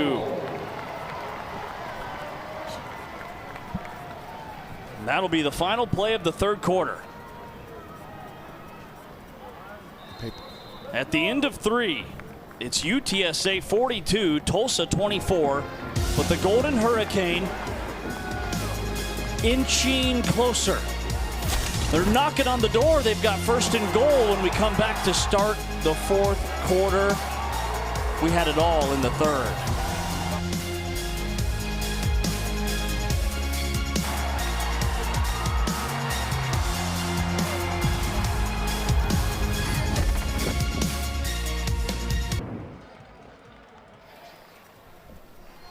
Tulsa scored 17 points in that third quarter.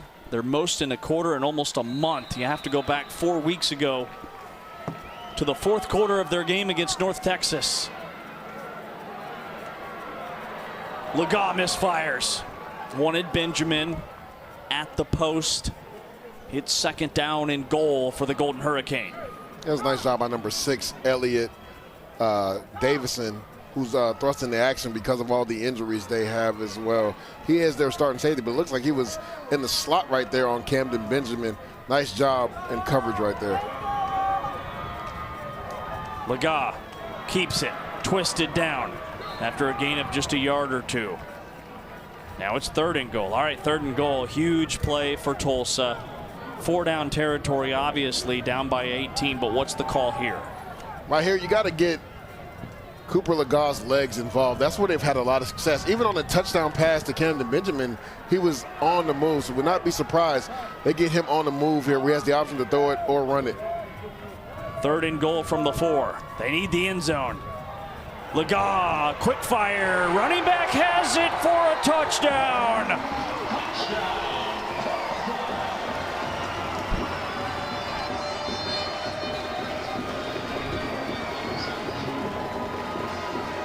First touchdown of the year for the freshman Byron Ellison. Nice job right there by offensive coordinator Steve Spurrier Jr. Getting Cooper Lega on the move right there. Verone Ellison just out-leverages the defense. We call this a swap boot. He fakes the handoff, then he gets to the flat. That's an easy throw for Cooper Lega. Nice job by the Golden Hurricane offense to get that touchdown.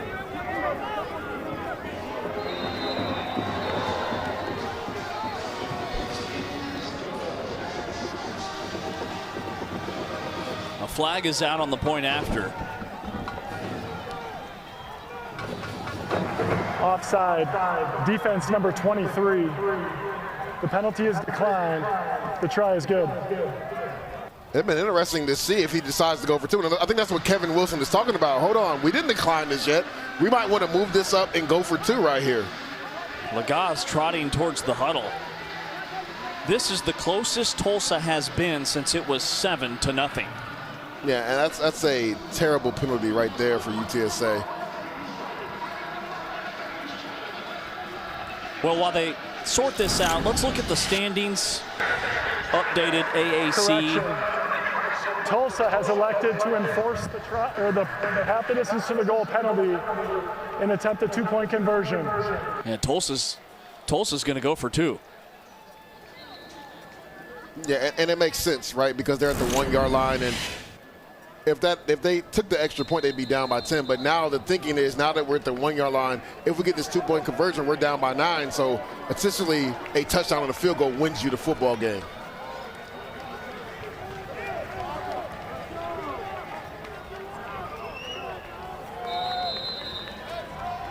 Well, actually, no, it'll take it to 10 points instead of being down 11.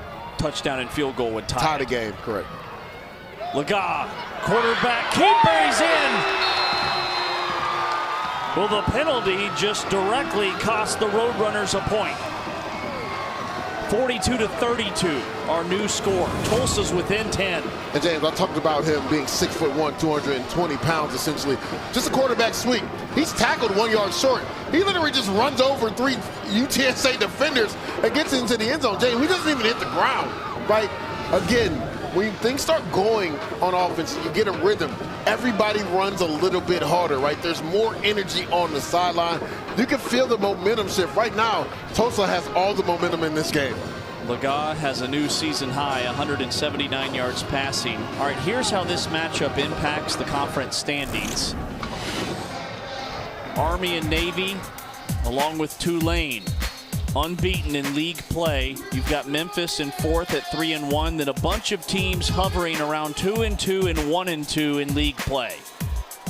Yeah, it's going to come down to the wire. We saw Tulane with a big win on the road versus North Texas. Even though Navy lost, didn't affect their conference standing. Army was idle this week, so a lot of crucial games coming down the pike. Still a lot of teams still in the hunt for this conference championship.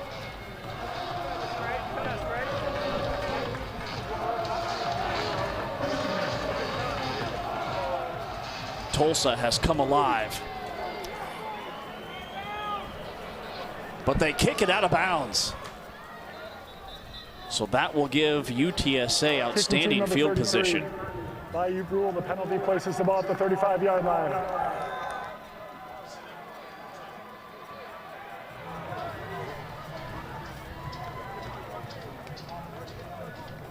UTSA by 10. We showed you the standings. Now here are some key games with huge championship game implications on the line. These are spread out beautifully over the next 5 weeks of the regular season. Oh, it's going to be fun in the American Conference.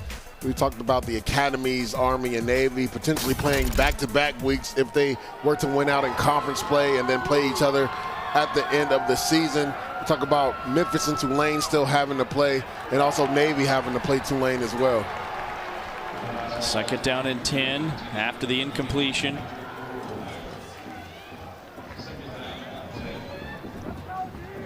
The two service academies, even though Navy lost, it was a non-conference game today against Notre Dame. They could play back-to-back weeks, and they would play in the conference championship game before they play each other a week later. Barnes is wrapped up.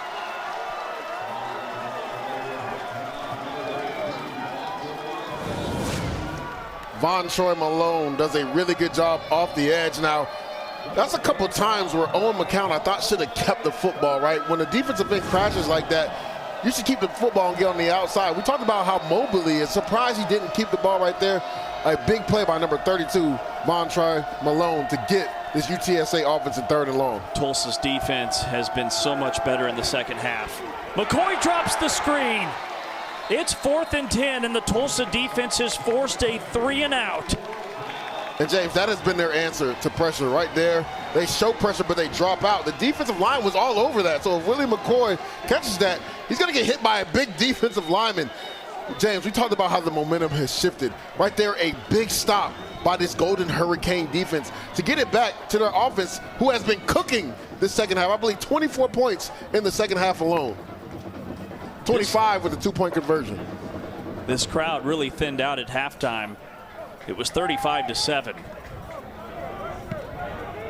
They might be at the gate trying to get back in. Benjamin after the fair catch. Tulsa has it on their own 24-yard line. We got a ball game and we still have a long way to go. Tulsa's back in it.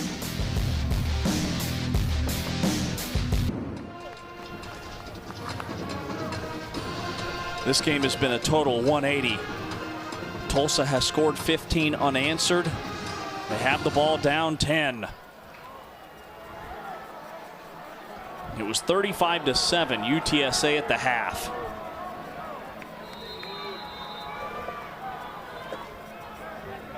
First and 10 Golden Hurricane. Lega's been a problem with his legs. Picks up 9. He's Tulsa's leading rusher today. Love the play call. Quarterback draw. One-step drop, gets out in front. Nice job by number 75 right there, Jack Tanner, to spring him for almost a first down on that play. Playbook is wide open on 2nd and 1. Tulsa already has their most points in the second half of any game this season. Play action. Lega dancing, whistling. Too far out in front of Benjamin. It's incomplete, and it's 3rd and 1. And right there, you see the bracket coverage on Camden Benjamin. He had 2 guys on him. I thought Cooper Lega actually had an opportunity to take off and potentially pick up the first down. Good job by the offensive line up front, protecting him. He decides to try to go to his number 1 playmaker down the field. Lega has only completed 6 passes, but on those 6 completions, 179 yards. 3rd and 1, lead play, and they have the first down to keep the drive and the chains moving. Lloyd Avant, the ball carrier, the true freshman tailback. And I love that. Put it on your offensive line. It is extremely hard to run against this stout defensive line from UTSA, but it was 3rd and less than a yard. Nice job running and getting downhill by Lloyd Avant to get that first down. Bill Jackson in at tailback, and he gets dogpiled at the point of attack. It's a loss of 1. He was blasted by those big guys up front, Brandon Brown, Simon. 2nd and 10 for Tulsa. Yeah, number 8, Jamori Robinson off the edge. As soon as the tackle blocks down, he comes right off of him and makes that play in the backfield. Pressure, screen off the hands of Benjamin. Looking right into that bright sun. It's 3rd and 10.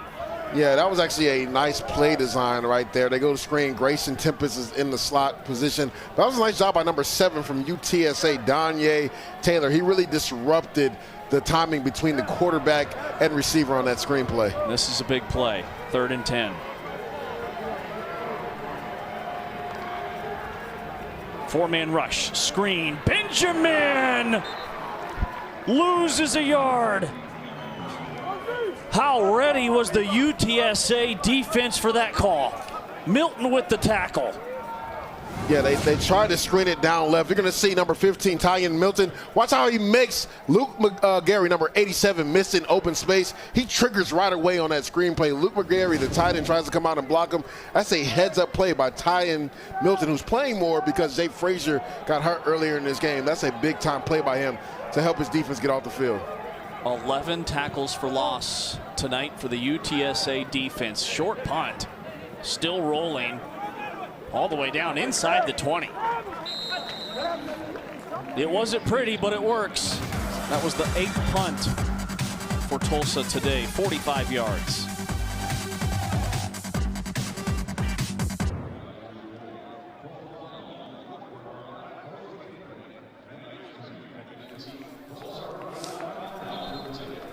UTSA trying to hang on to this road win and get their first road victory of the season. They're 0-4 coming in. 42-32, they lead it. If you're UTSA, how do you handle the next 11 minutes? Because you're still up 2 scores. The clock is your friend, but your biggest asset has been your quarterback through the air. That's a great point, James, right? Usually in this scenario, we call it the 4-minute offense where you try to run some clock down, but they've really struggled to run the ball this second half. So to your point, Owen McCown has been their best offensive weapon, being able to spread the ball around. You got to continue to be aggressive here if you're offensive coordinator Justin Burke. Trust your quarterback.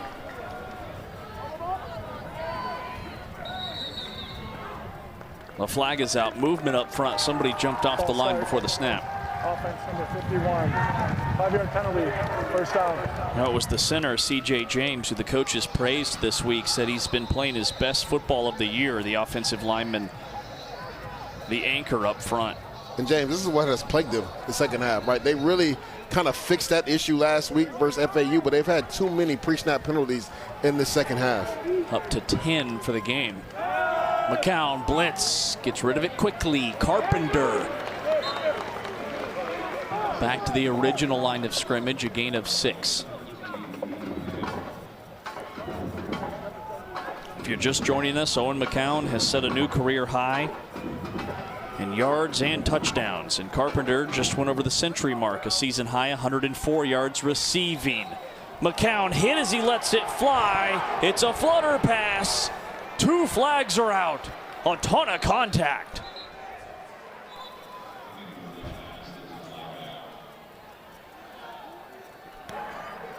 Pass interference, defense number 29. 15-yard penalty, first down. Yeah, you get some pressure up front. I believe that's 55 on Ostrowski. Nice rip move to get under number 55, Kamar Missouri. But that's tough if you're number 29, Jadario Williams. They try double move with Willie McCoy. He's right on top of it, but because it's underthrown and because Owen McCown is under pressure, nice job by Willie McCoy, number 19 from UTSA, working back to the football. You're in no man's land right there if you're Jadario Williams. It's a tough spot to be in, but a good savvy veteran move by number 19, Willie McCoy. Now they go with the ground game with Henry. Ostrowski makes the tackle, and an injured player, it's Ty Newhouse, who doesn't get enough credit up front. He's a big part of this Tulsa defensive line. Yeah, James, he does all the dirty work up front in regards to keeping some of those offensive linemen from getting to the second level. That way Gavin Potter can get downhill. You talked about it. He does a lot of the gritty, dirty work and doesn't get enough praise for it. But this coaching staff praises him for what he does for this defense. He was a wrestler in high school. Has a cousin that played in the NFL with the Dallas Cowboys, Robert Newhouse. Here's a replay, see if we can see what happened. 72 in the middle of your screen. Yeah, I believe that's Gavin Potter. No, it's not Gavin Potter, but another player. I think that's number 18, Zach Williams, who's inserting from the safety position in the run game, kind of falls on his knee. It's good to see the big man get up, though, right there. This Tulsa defense in the second half, they've been so good, so much better.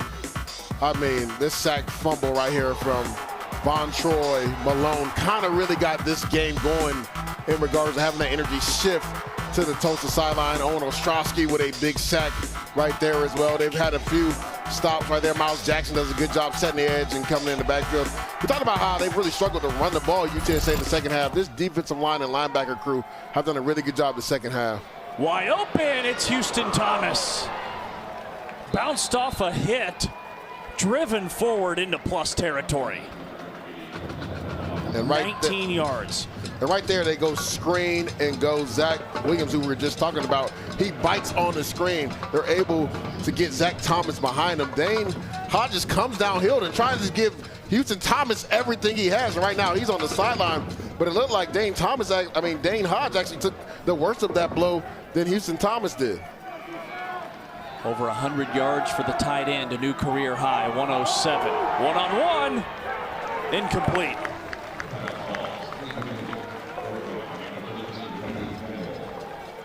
It's second down and 10. And that would have been a tough catch from Chris Carpenter. He does a nice job tracking that football, but also a good job by number 13, Nunu Campbell, to dislodge that ball from Chris Carpenter when he tried to come down with it. They're working on Houston Thomas, the tight end. He's got some blood on the chin, on the uniform. That was a big collision with Dane Hodge on that last play. It's the most tight end thing ever. 5 catches, 107.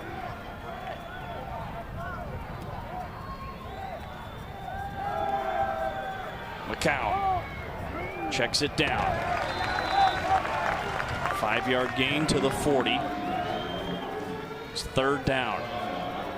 It's nice patience by Owen McCown, right? Nothing is downfield. Just take it down to your running back and stay ahead of the sticks. Also, good job by number 21, Zach Marcaselli right there. He's in zone coverage, gets downhill, and holds Robert Henry Jr. to no gain after the catch. McCown's been able to get these Tulsa defenders to jump off sides in spots like this in the second half. So they're going empty right here. Look for Owen McCown to use his legs. They like quarterback draw in this scenario. Wasn't ready for the snap. He's in trouble. Completes it, but well short of the marker. Wouldn't be surprised they go for this right here. What happened here? He wasn't ready for the snap, and the center just snaps it to him. But I mean, great concentration by Owen McCown to be able to pick that up and then find his tight end to the flat to pick up a few yards. And it looks like they will try out the field goal kicker to try this. This will be a long one, 52 yards. Well, coach told us, Tate Sandell, he's comfortable with 55 yards. He said with the win, we'll try him out there for 60. First time out of the half, UTSA, 30 seconds in length. Oh, UTSA called the timeout. And he nailed it. He had about 10 yards on that, James. So we talked to head coach Jeff Traylor. He said with Sandell, he has a leg. He's like, we'll try him out there for a 55-yarder. And if he has the win, we'll try him out there for a 60. And you saw right there why, right? That was right down the pike too, James. They used two different kickers, Sandell for the longer distances and Chase Allen for the shorter ones. And between the two, they've made 5 straight and 8 of their last 9 field goals. Can Sandell do it again? And that's the thing. You just hope if you're Jeff Traylor, you didn't ice your own kicker, right? Because you were worried that they weren't going to get the operation and the snap in time. They do, and he nails the kick, but you call timeout. The way UTSA's defense is played with 8:36 to go, this feels like a huge kick. Oh, this is massive. Because one, if you look at it, if Sandell misses this, great field position. Well, they're actually going to go for it.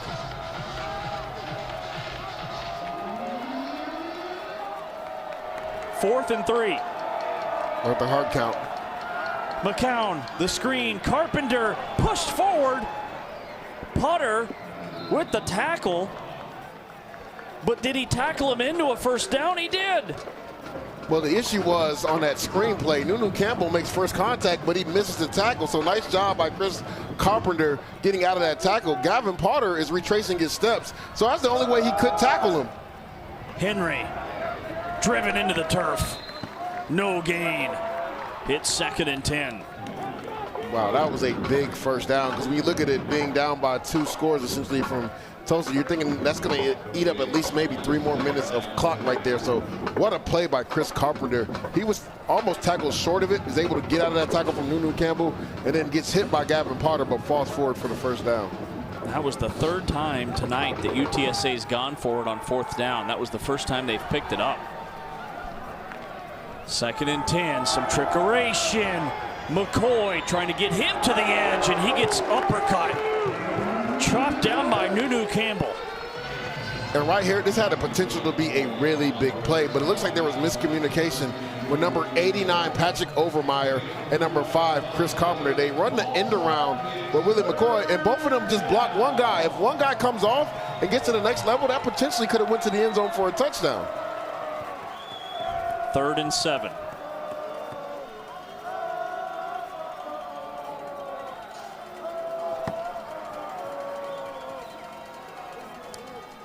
Not a lot of time left. Let's see if they can get this ball off. Just in time. McCown over the middle. Tight end has it. Makes a man miss. Wiggling to the 20-yard line. Patrick Overmeyer, who's the 4th string tight end, has made play after play today. I mean, we talked about how they wanted to get their tight ends involved. Tulsa really struggled last week versus Temple's tight ends. What a big throw by Owen McCown.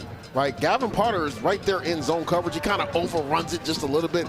And Patrick Overmeyer, you talked about it. He started it off last week with a big explosive touchdown where he got behind the defense. He's picked up right where he left off. The complement of the tight ends have been big for UTSA today.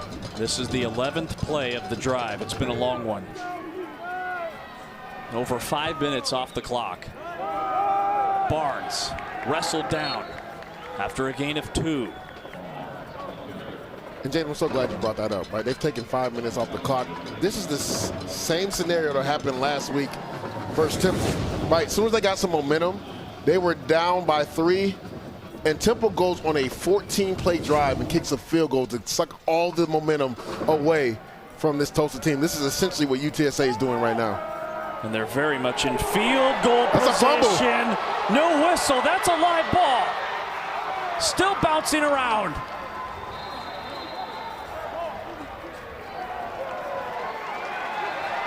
Tulsa's possession. The Golden Hurricane have the rock. Owen Ostrowski with the strip sack. Forward pass. The ruling on the play was an incomplete forward pass. It's 3rd down. Take another look.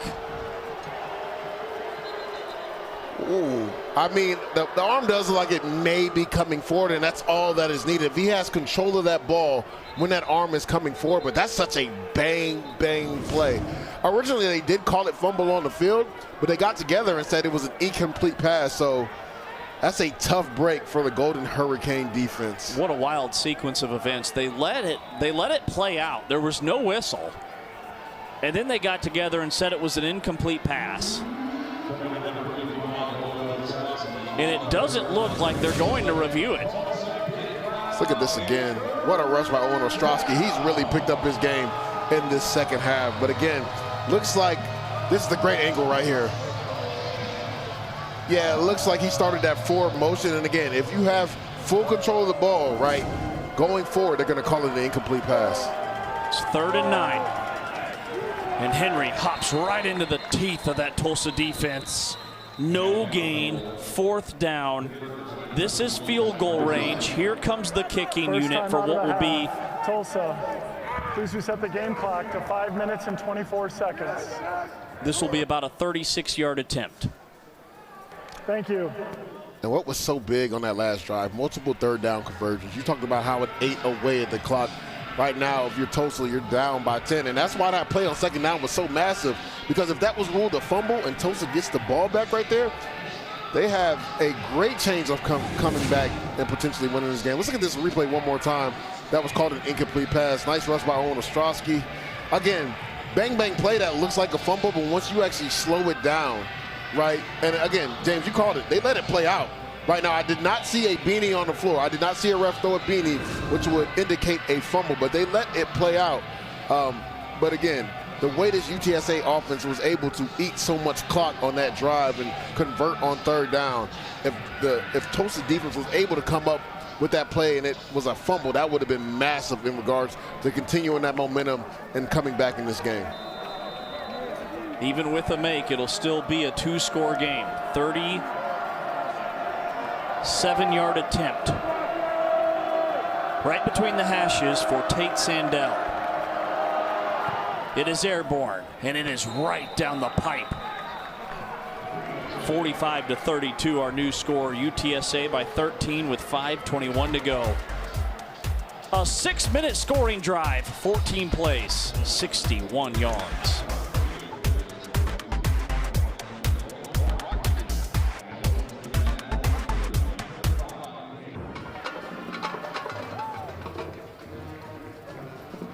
.521 left. UTSA by 13. He's Lige Duzable. I'm James Westling. UTSA coach Jeff Traylor on the left-hand side of your screen. Tulsa's Kevin Wilson on the right. First meeting between these two programs since 2013. UTSA dominated the first half. It's been mostly Tulsa here in the second half, but that was by far the best second half drive for UTSA, even though the end result was just a field goal. Took a ton of time off the clock. That's exactly what they did versus FAU last week, but it was different, right? They were able to run the ball versus FAU. This time it's been Owen McCown being able to distribute the ball to multiple receivers and tight ends to eat 6 minutes off that clock in a crucial drive, right? Because all the momentum had shifted to Tulsa. He actually gets some air out of the stadium by that 6-minute drive that ended in a field goal score. And UTSA has now doubled up Tulsa with time of possession in the second half. And the field goal was the 6th straight make by UTSA kickers. They rotate 2 of them. And this is the issue right now if you're Tulsa, right? They're not built to be able to throw the ball all around the yard, right? Cooper Laga's had a lot of success running the ball, being mobile, throwing the ball down the field. But essentially the run game is out of you can't really use it now because you got to throw the ball down the field. And a flag is out in that holding zone.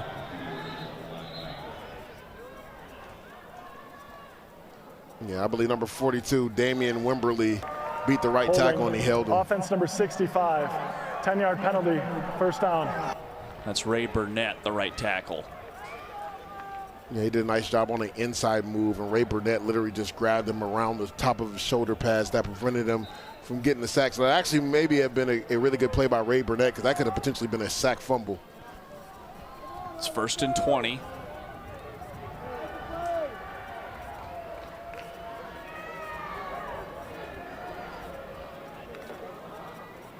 Four-man rush to the boundary to Benjamin.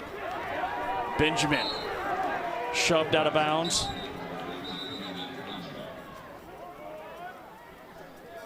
Gain of 13 makes it 2nd down and 7.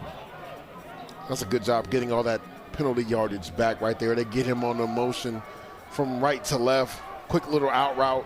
Cooper Laga hits him in space, and then you saw the toughness by Camden Benjamin to lower the shoulder to get about 3 or 4 more yards. Laga ejected from the pocket. Fires into the sideline. 3rd and 7 for the Tulsa offense. Yeah, he tried to find number 8 right there. Joseph Williams working back to Cooper Laga. He just sails the ball to the right. Right now you're in 3rd and long. You wonder if this Tulsa Hurricane offense can hold up in protection because UTSA, their defensive line has really gotten after the quarterback. Right now, number 0, you see him to the right of your screen. Jamal Ligon, he had that sack fumble earlier in the game. He's a guy to watch. Right now, he's going up against that freshman, Jack Tanner. 2 downs to get 7 yards. Benjamin in the hole. Escaping for a 1st down. 5th catch of the night for Camden Benjamin. It goes for 8 to move the chains. Talk about his lower strong half, his lower body and that strength. He broke about 3 tackles to get that 1st down. Laga has a man and it's caught. Tempest. Tulsa going quickly. Inside of 4 minutes to go. They're down by 2 scores and an injured Roadrunner. I think that's Jamori Robinson, number 8, right? That would be a big blow. The top sacker in the AAC with 4 coming in. He's 2nd in the conference in tackles for loss. Has the most quarterback hurries on the team. He is an elite pass rusher. And James, I thought he had his best game rushing last week. Now, he didn't have a sack, but multiple quarterback hits. He does a really good job using that frame at 6'5", 250 pounds with that long arm and that speed to power and getting off of it. Like I said, had a couple quarterback hits, didn't have a sack, but I thought as a complete rusher was his best game last week versus FAU. Let's go back to this last Tulsa play. This was a big one for the Hurricane. Nice job right there by Cooper Legas, just putting that just in front of the linebacker that is the hook driver, which is number 9, Owen Peewee, who's their nickel back. He puts it where only Grayson Tempest could catch the ball. That was a nice, accurate throw to put it where only his receiver can catch it down the seam. And it was a 22-yard gain. Backside pressure. The ball's out. Picked up by Tulsa. A huge loss.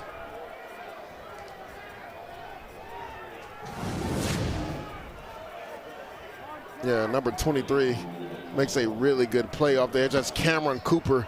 I talked about it earlier. That's a true freshman, Jack Tanner, who's actually a guard, but because they've had so many injuries, they put him at left tackle. He struggled right there in one-on-one situations. Takeoff run for Lagani. Slides down. That should draw a flag.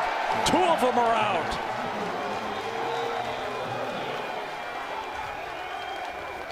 It was a 14-yard gain. Tack on more with the penalty.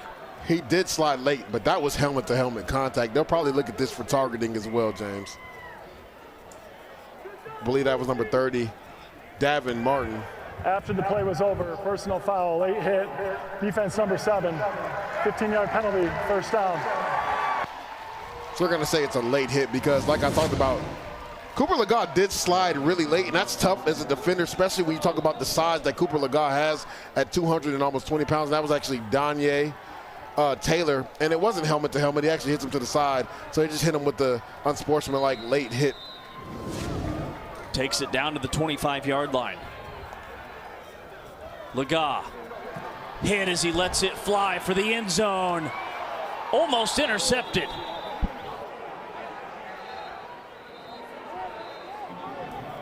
And an injured player, Harris, lost his hat. Please reset the game clock to 3 minutes and 6 seconds. 3:06.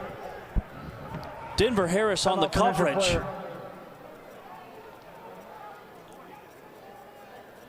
He hit the ground so hard his helmet popped off.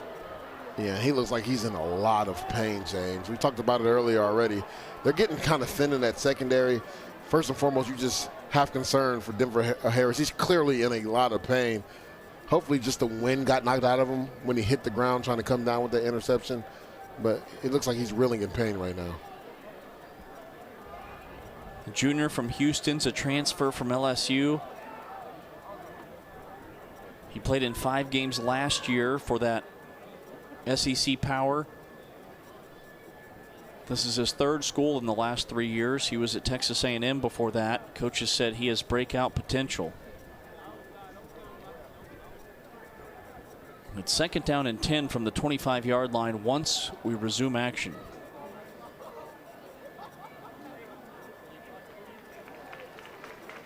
It's good to see him actually getting up right now.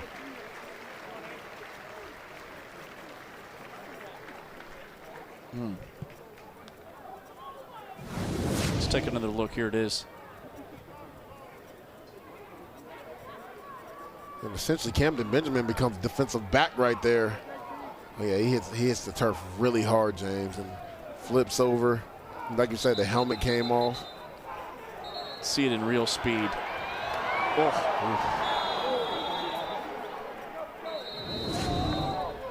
But James, that pass was inaccurate because of pressure off the outside. Jamori Robinson came back in, and they have to do something to help number 75, Jack Tanner at left tackle. Right now, they got the 2 tight ends lined up over there. I think they realize that guys are starting to tee off on him. You got to help your young freshman out. Legas over the head of Benjamin. UTSA's down to their backup corners. It's 3rd down and 10 from the 25-yard line. And right there, they had a nice play actually set up. Cooper Legas does a nice job of evading any pressure. And right there, we see Denver Harris going inside with the trainers. But Cooper Legas just sails that over Camden Benjamin's head. Number 47, Ethan Hall, was actually out in front blocking. That could have been a big potential play. But Cooper Legas with an inaccurate throw. Now they got to have 3rd and long. 3rd and 10. Legas completing less than 50% of his passes, but when he does hit, it's been for big yardage. Williams with the reception at the 20. It goes for 5. Now it's 4th down. Yeah, and they have to go for it right here. This is a nice job scanning, going through your progressions. He finds number 8 right there over the middle of the field, Joseph Williams, to cut that yardage in half, to put it in 4th and manageable. This is a big play. This is the game right here, James. They've really struggled on 4th downs, 129th in the country. Laga back to pass, has a man open, it's caught, it's a touchdown.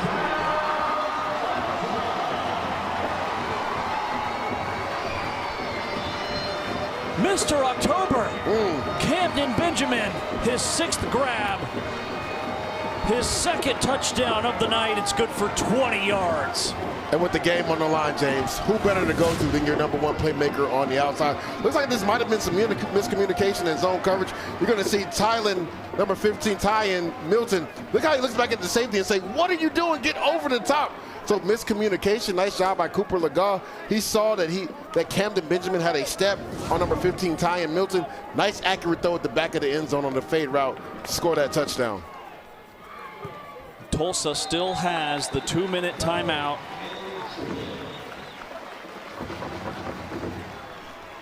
They have 2 timeouts remaining.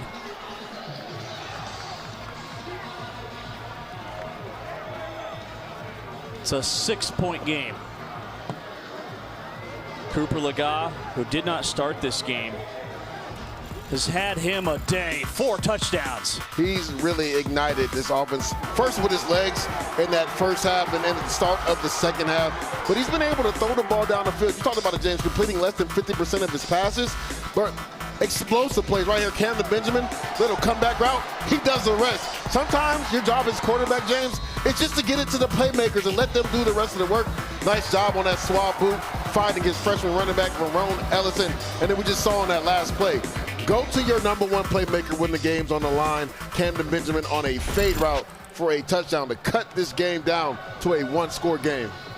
And how many 3rd and 4th down conversions did Tulsa get on that drive? I mean, it was indicative of what we just saw from UTSA that drive before. How many 3rd and 4th downs did they convert? So what an answer by Cooper Laga and this offense. Now let's see if this Golden Hurricane defense, who has really stepped up this second half, I believe they've only given up 10 points in the second half. Let's see if they can get one more stop to give their offense a chance to potentially tie or win this game. Tulsa's outscored UTSA 32-10 in this second half.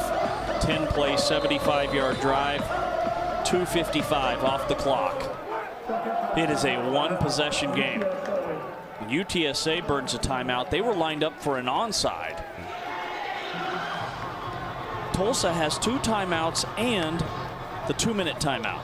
And James, that's so important that they were able to score that touchdown before the 2-minute timeout because they've already burnt 1 timeout. So that's essentially a timeout they're gaining. So good job by them matriculating the ball down the field, getting in the end zone before the 2-minute timeout. That was big. Again, let's see if this Golden Hurricane defense can get one more stop to give them an opportunity to potentially win this game. It's been the game of the year for the UTSA offense. Over 500 yards, 45 points. Their quarterback, Owen McCown, a new career high, 401 passing, 4 touchdowns. But Tulsa, they won't go away.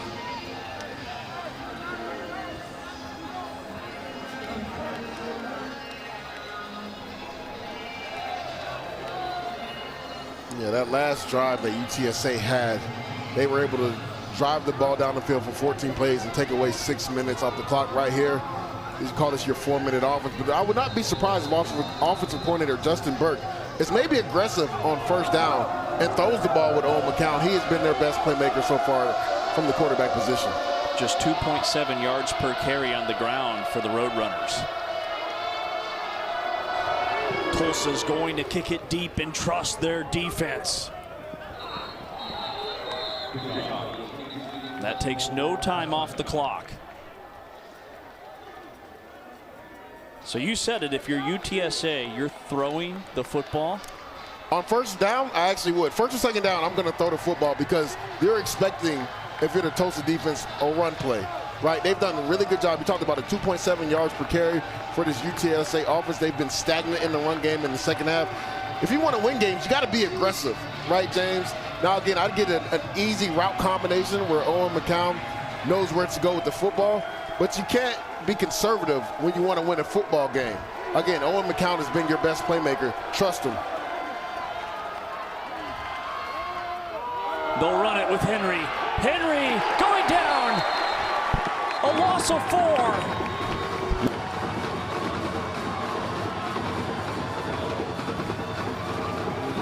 Williams came screaming up from his safety position to make the tackle. Look to the right of your screen. Jadario Williams does a nice job. He's the corner. He has leverage and contain on the outside. He takes on the offensive lineman and makes that tackle for loss. Now you're behind the 8 ball when you talk about UTSA. That's why I said, James, sometimes you got to come out and be aggressive on first down. Everybody was expecting to run. The corner wasn't even respecting you to pass the ball right there. He gets downhill and does a nice job, not only setting the edge, but making that tackle for loss. And that is such a huge play because both teams emphasize the importance of first down. The importance for UTSA to stay on schedule. The importance for the Tulsa defense to avoid 2nd and 3rd and short. And now you're almost handcuffed where you have to throw the football because if you run the ball again and they get another tackle for loss, now you're talking about 2nd and potential 15 or more. So would not be surprised if you have some quick route combination in the throw right here. McCown puts it up. Carpenter wrestled down. Got to the 29-yard line, a gain of 8. It's 3rd down. Tulsa burns a timeout. They still have one left with the 2-minute timeout. But that's their last timeout from the sideline. They have no more in their pocket. They just have the 2-minute timeout left. And James, that's why you trust your quarterback, right? This is a big play right here. Not only did you cut the yardage in half, but you completed the ball and forced Tulsa to use their last time out of the game. But that's exactly why I said on first down, throw the ball, because the Tulsa defense isn't expecting that. Right there, you're handcuffed where you have to throw the ball. 2nd and 3rd and 7 here, essentially you have to throw it again, right, to try to win this football game. Yeah, that was a gain of 8. You get 8 here, you've got a first down, and this game is on ice. It's going to be on the Tulsa defensive line. Surprised to actually have Ty Newhouse in. He's more of their run stopper. Right here, you see it. UTSA is going empty, right? They're going to put the game in Owen McCown's hand. Watch for his mobility to be a factor here as well. He's had a career night.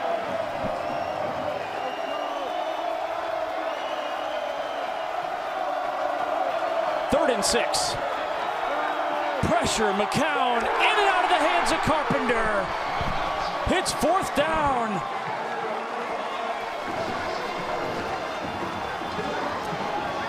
So they have 6 at the line of scrimmage, right, James? You think they're going to bring pressure. So they slide the offensive line to the left. Owen Ostrowski's unblocked, so it forces Owen McCown to throw that really quick. Now, that's a catchable ball. Chris Carpenter's had a heck of a day, and he was right at the sticks. He has to catch that, but that's a nice job by defensive coordinator Chris Polizzi, right? Showing blitz, dropping out, causing the offensive line to slide. You get a free runner to the quarterback. He's forced to throw it fast, and they're able to get off the field. It's only the 2nd time that Carpenter's been targeted tonight and did not come away with a catch. Benjamin lets it sail over his head, and UTSA downs it at the 6-yard line. Well, the Tulsa 2-minute offense will have to go 94 yards. And that's surprising, right? A veteran player, one of the best punt returners in all the nation. I'm not sure if he maybe lost the ball. We see that the sun is starting to go down, but he just gave up like 20 yards of field position right there. That was a 65-yard punt. Quarterback comparison. McCown, a new season high, a new career high in yards and touchdowns. Laga has a new season high in passing yards, had half of that all year long coming in, and he's thrown 4. Yeah, both of these quarterbacks, it's been a tale of 2 halves, right? Luke McCown did a lot of his damage in the first half. Cooper Laga has done a lot of his damage in the second half. Let's see if this Golden Hurricane offense can pull off one more drive to win this game.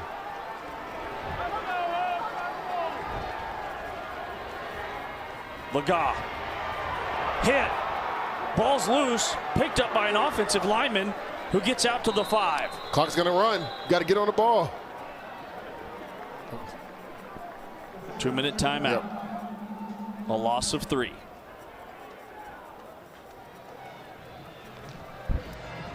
Tulsa almost gave away the game with a turnover.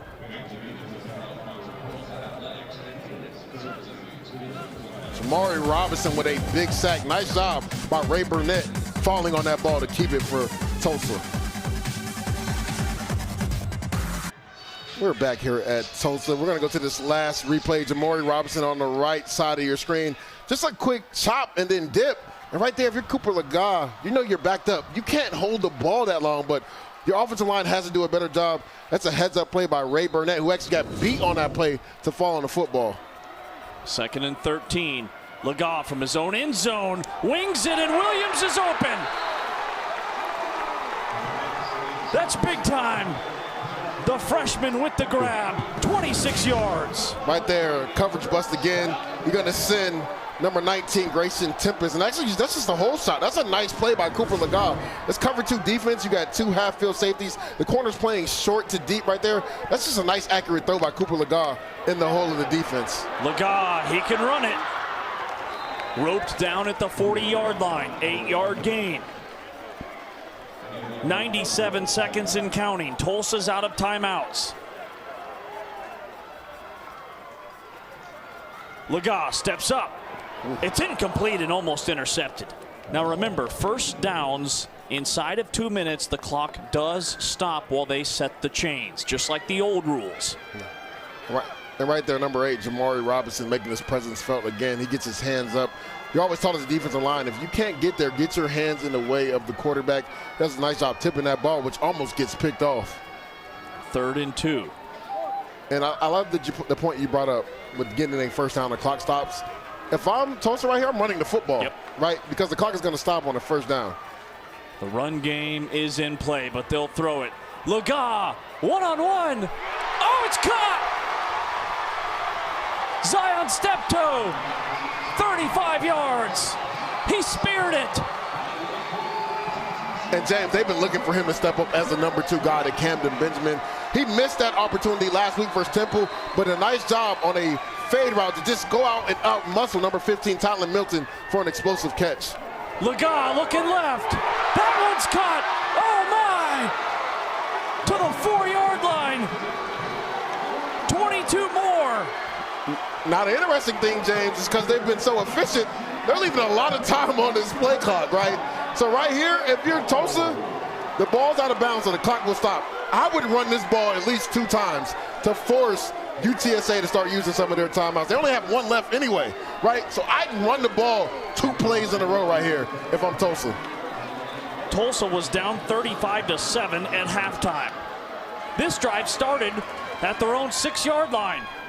Lega, RPO, hums it out of bounds, incomplete, 2nd and goal, 1:06 left. They are 4 yards away from tying the game, then it would come down to a PAT. And right there, again, James, I don't understand. Run the football, right? UTSA only has 1 timeout. You have a minute plus on the clock. That's more than enough time to run the ball, even if you're stopped, to line back up, right? That's why I thought running on first down made a lot of sense. Do you run it here on 2nd? I'd run it right here on 2nd down.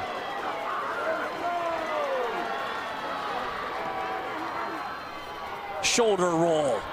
Lega, a sizzler, hits a touchdown!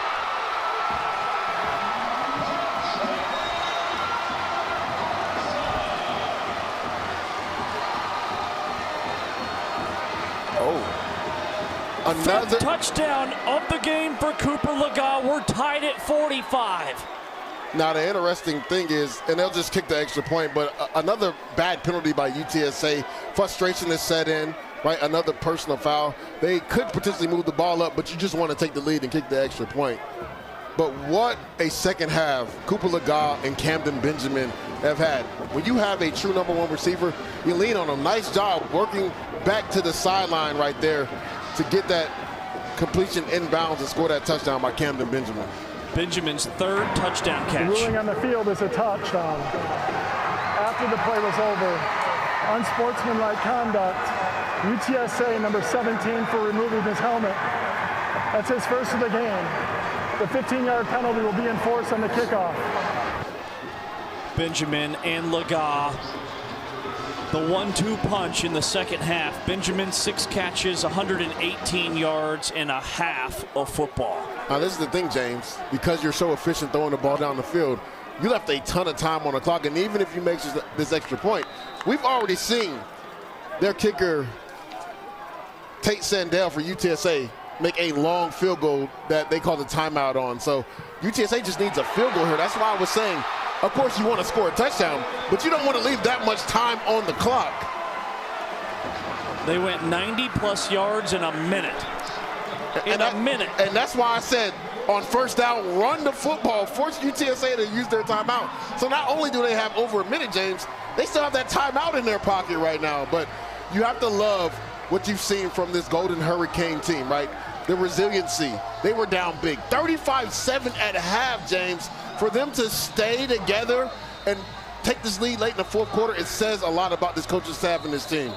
Drive recap. Let's take a look at what happened. They went marching down the field in a minute. Cooper Legas, whole shot right there to his receiver, Joseph Williams. Then he used his mobility to get 8 yards right here. Another shot down, I believe, the left sideline to Corey Smith on a back shoulder fade. Nice job getting his feet in bounds. A little toe drag swag. And then you go to your number one playmaker on the outside right here, Camden Benjamin, who works his way to the sideline. And you talk about toe drag swag right there, James. Look how he makes the top half of his body go limp and keep those 2 feet inbounds for a touchdown. Tulsa's outscored UTSA 39-10 in this second half. They were down 35-7 at the break. James, H.A. Chapman Stadium is rocking right now. 15-yard penalty on the point after. So they easily boot it out of the back of the end zone. Cooper Legas has been fantastic. Let's take a look at our player of the game. It's presented by Memphis Tourism. Cooper Legas, a new career high, 5 touchdowns, and he didn't start the game. He came in for the injured Kirk Francis. Yeah, he's been unbelievable the second half, James. Not just throwing the football. You see it right there. He's completing right around 50% of his passes, but it's the explosive passes down the field. And then also his mobility to not only pick up yards, but buy time to throw the ball down the field. Now it's up to Owen McCown, who's got a home run hitter on the first throw. All the way out to the 50, 25 yards to his tight end, Houston Thomas. And right there, defensive coordinator Chris Polizzi decides to only rush 3 guys, right? So Owen McCown has time. Nice job by Houston Thomas down the seam on that bang 8. McCown up high, incomplete, stops the clock, 48 seconds left. Now here's the thing. They're only about 15 yards away from being in the wheelhouse of their kicker, right, Tate Sandell. And that's the thing. We saw him earlier make a 52-yarder that a timeout was called on right before he made it, but he drilled it, James, right down the middle. So when you look at this right now, you think just to be comfortable, you want to gain about 20 more yards, right, to be in Tate Sandell's kicking range. Yeah, 15's triable, 20's very comfortable. 3rd and 10. That was intended for Willie McCoy, who stopped on the route. UTSA is 7 for 18 on 3rd downs. Now, last drive on 3rd down, what defensive coordinator Chris Polizzi did is he brought 6 to the line of scrimmage. Right, caused confusion for UTSA. They slid the line left, and Owen Ostrowski came off the edge scot-free. Let's see if they decide to mug any linebackers. And when I say mug, put them at the line of scrimmage. Doesn't look like it right now. It looks like they're going to go with a traditional 4-man rush and play some zone coverage. 3rd down. McCown puts it up. One hops it to McCoy, and it's 4th and 10.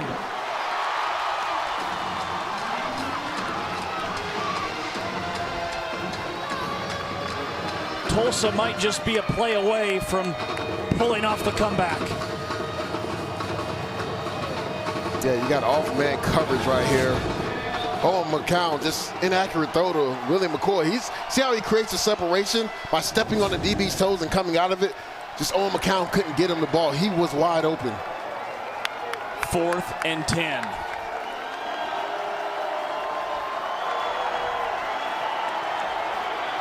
McCown lets it fly. Tipped. It's incomplete. Turnover on downs. Tulsa football with 34 seconds left. Wow, James. I mean, you have to love college football.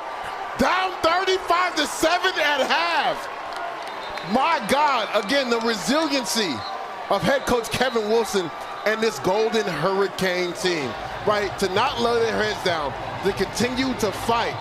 Cooper Legas comes in, didn't even start the game, but he gave this Golden Hurricane team a jolt of energy. What a comeback. And a win like this can spring forward in the future and help you as the season goes on. Because right now, Tulsa's still in the thick of this thing in regards to qualifying for a bowl game. This was a major win by their team. And the defense with the dagger. Malachi Jones, a converted wide receiver who moved to safety, had the pass breakup. This is the largest comeback for the Golden Hurricanes since 2016, 8 years ago. James, this is what college football is all about, right? No lead is insurmountable. Again, down 35-7 at half, right? They could have had their head down. They could have came out here and not fought, but great job by this Golden Hurricane team. Cooper Legas, Camden Benjamin, and that Golden Hurricane defense really showed up in the second half.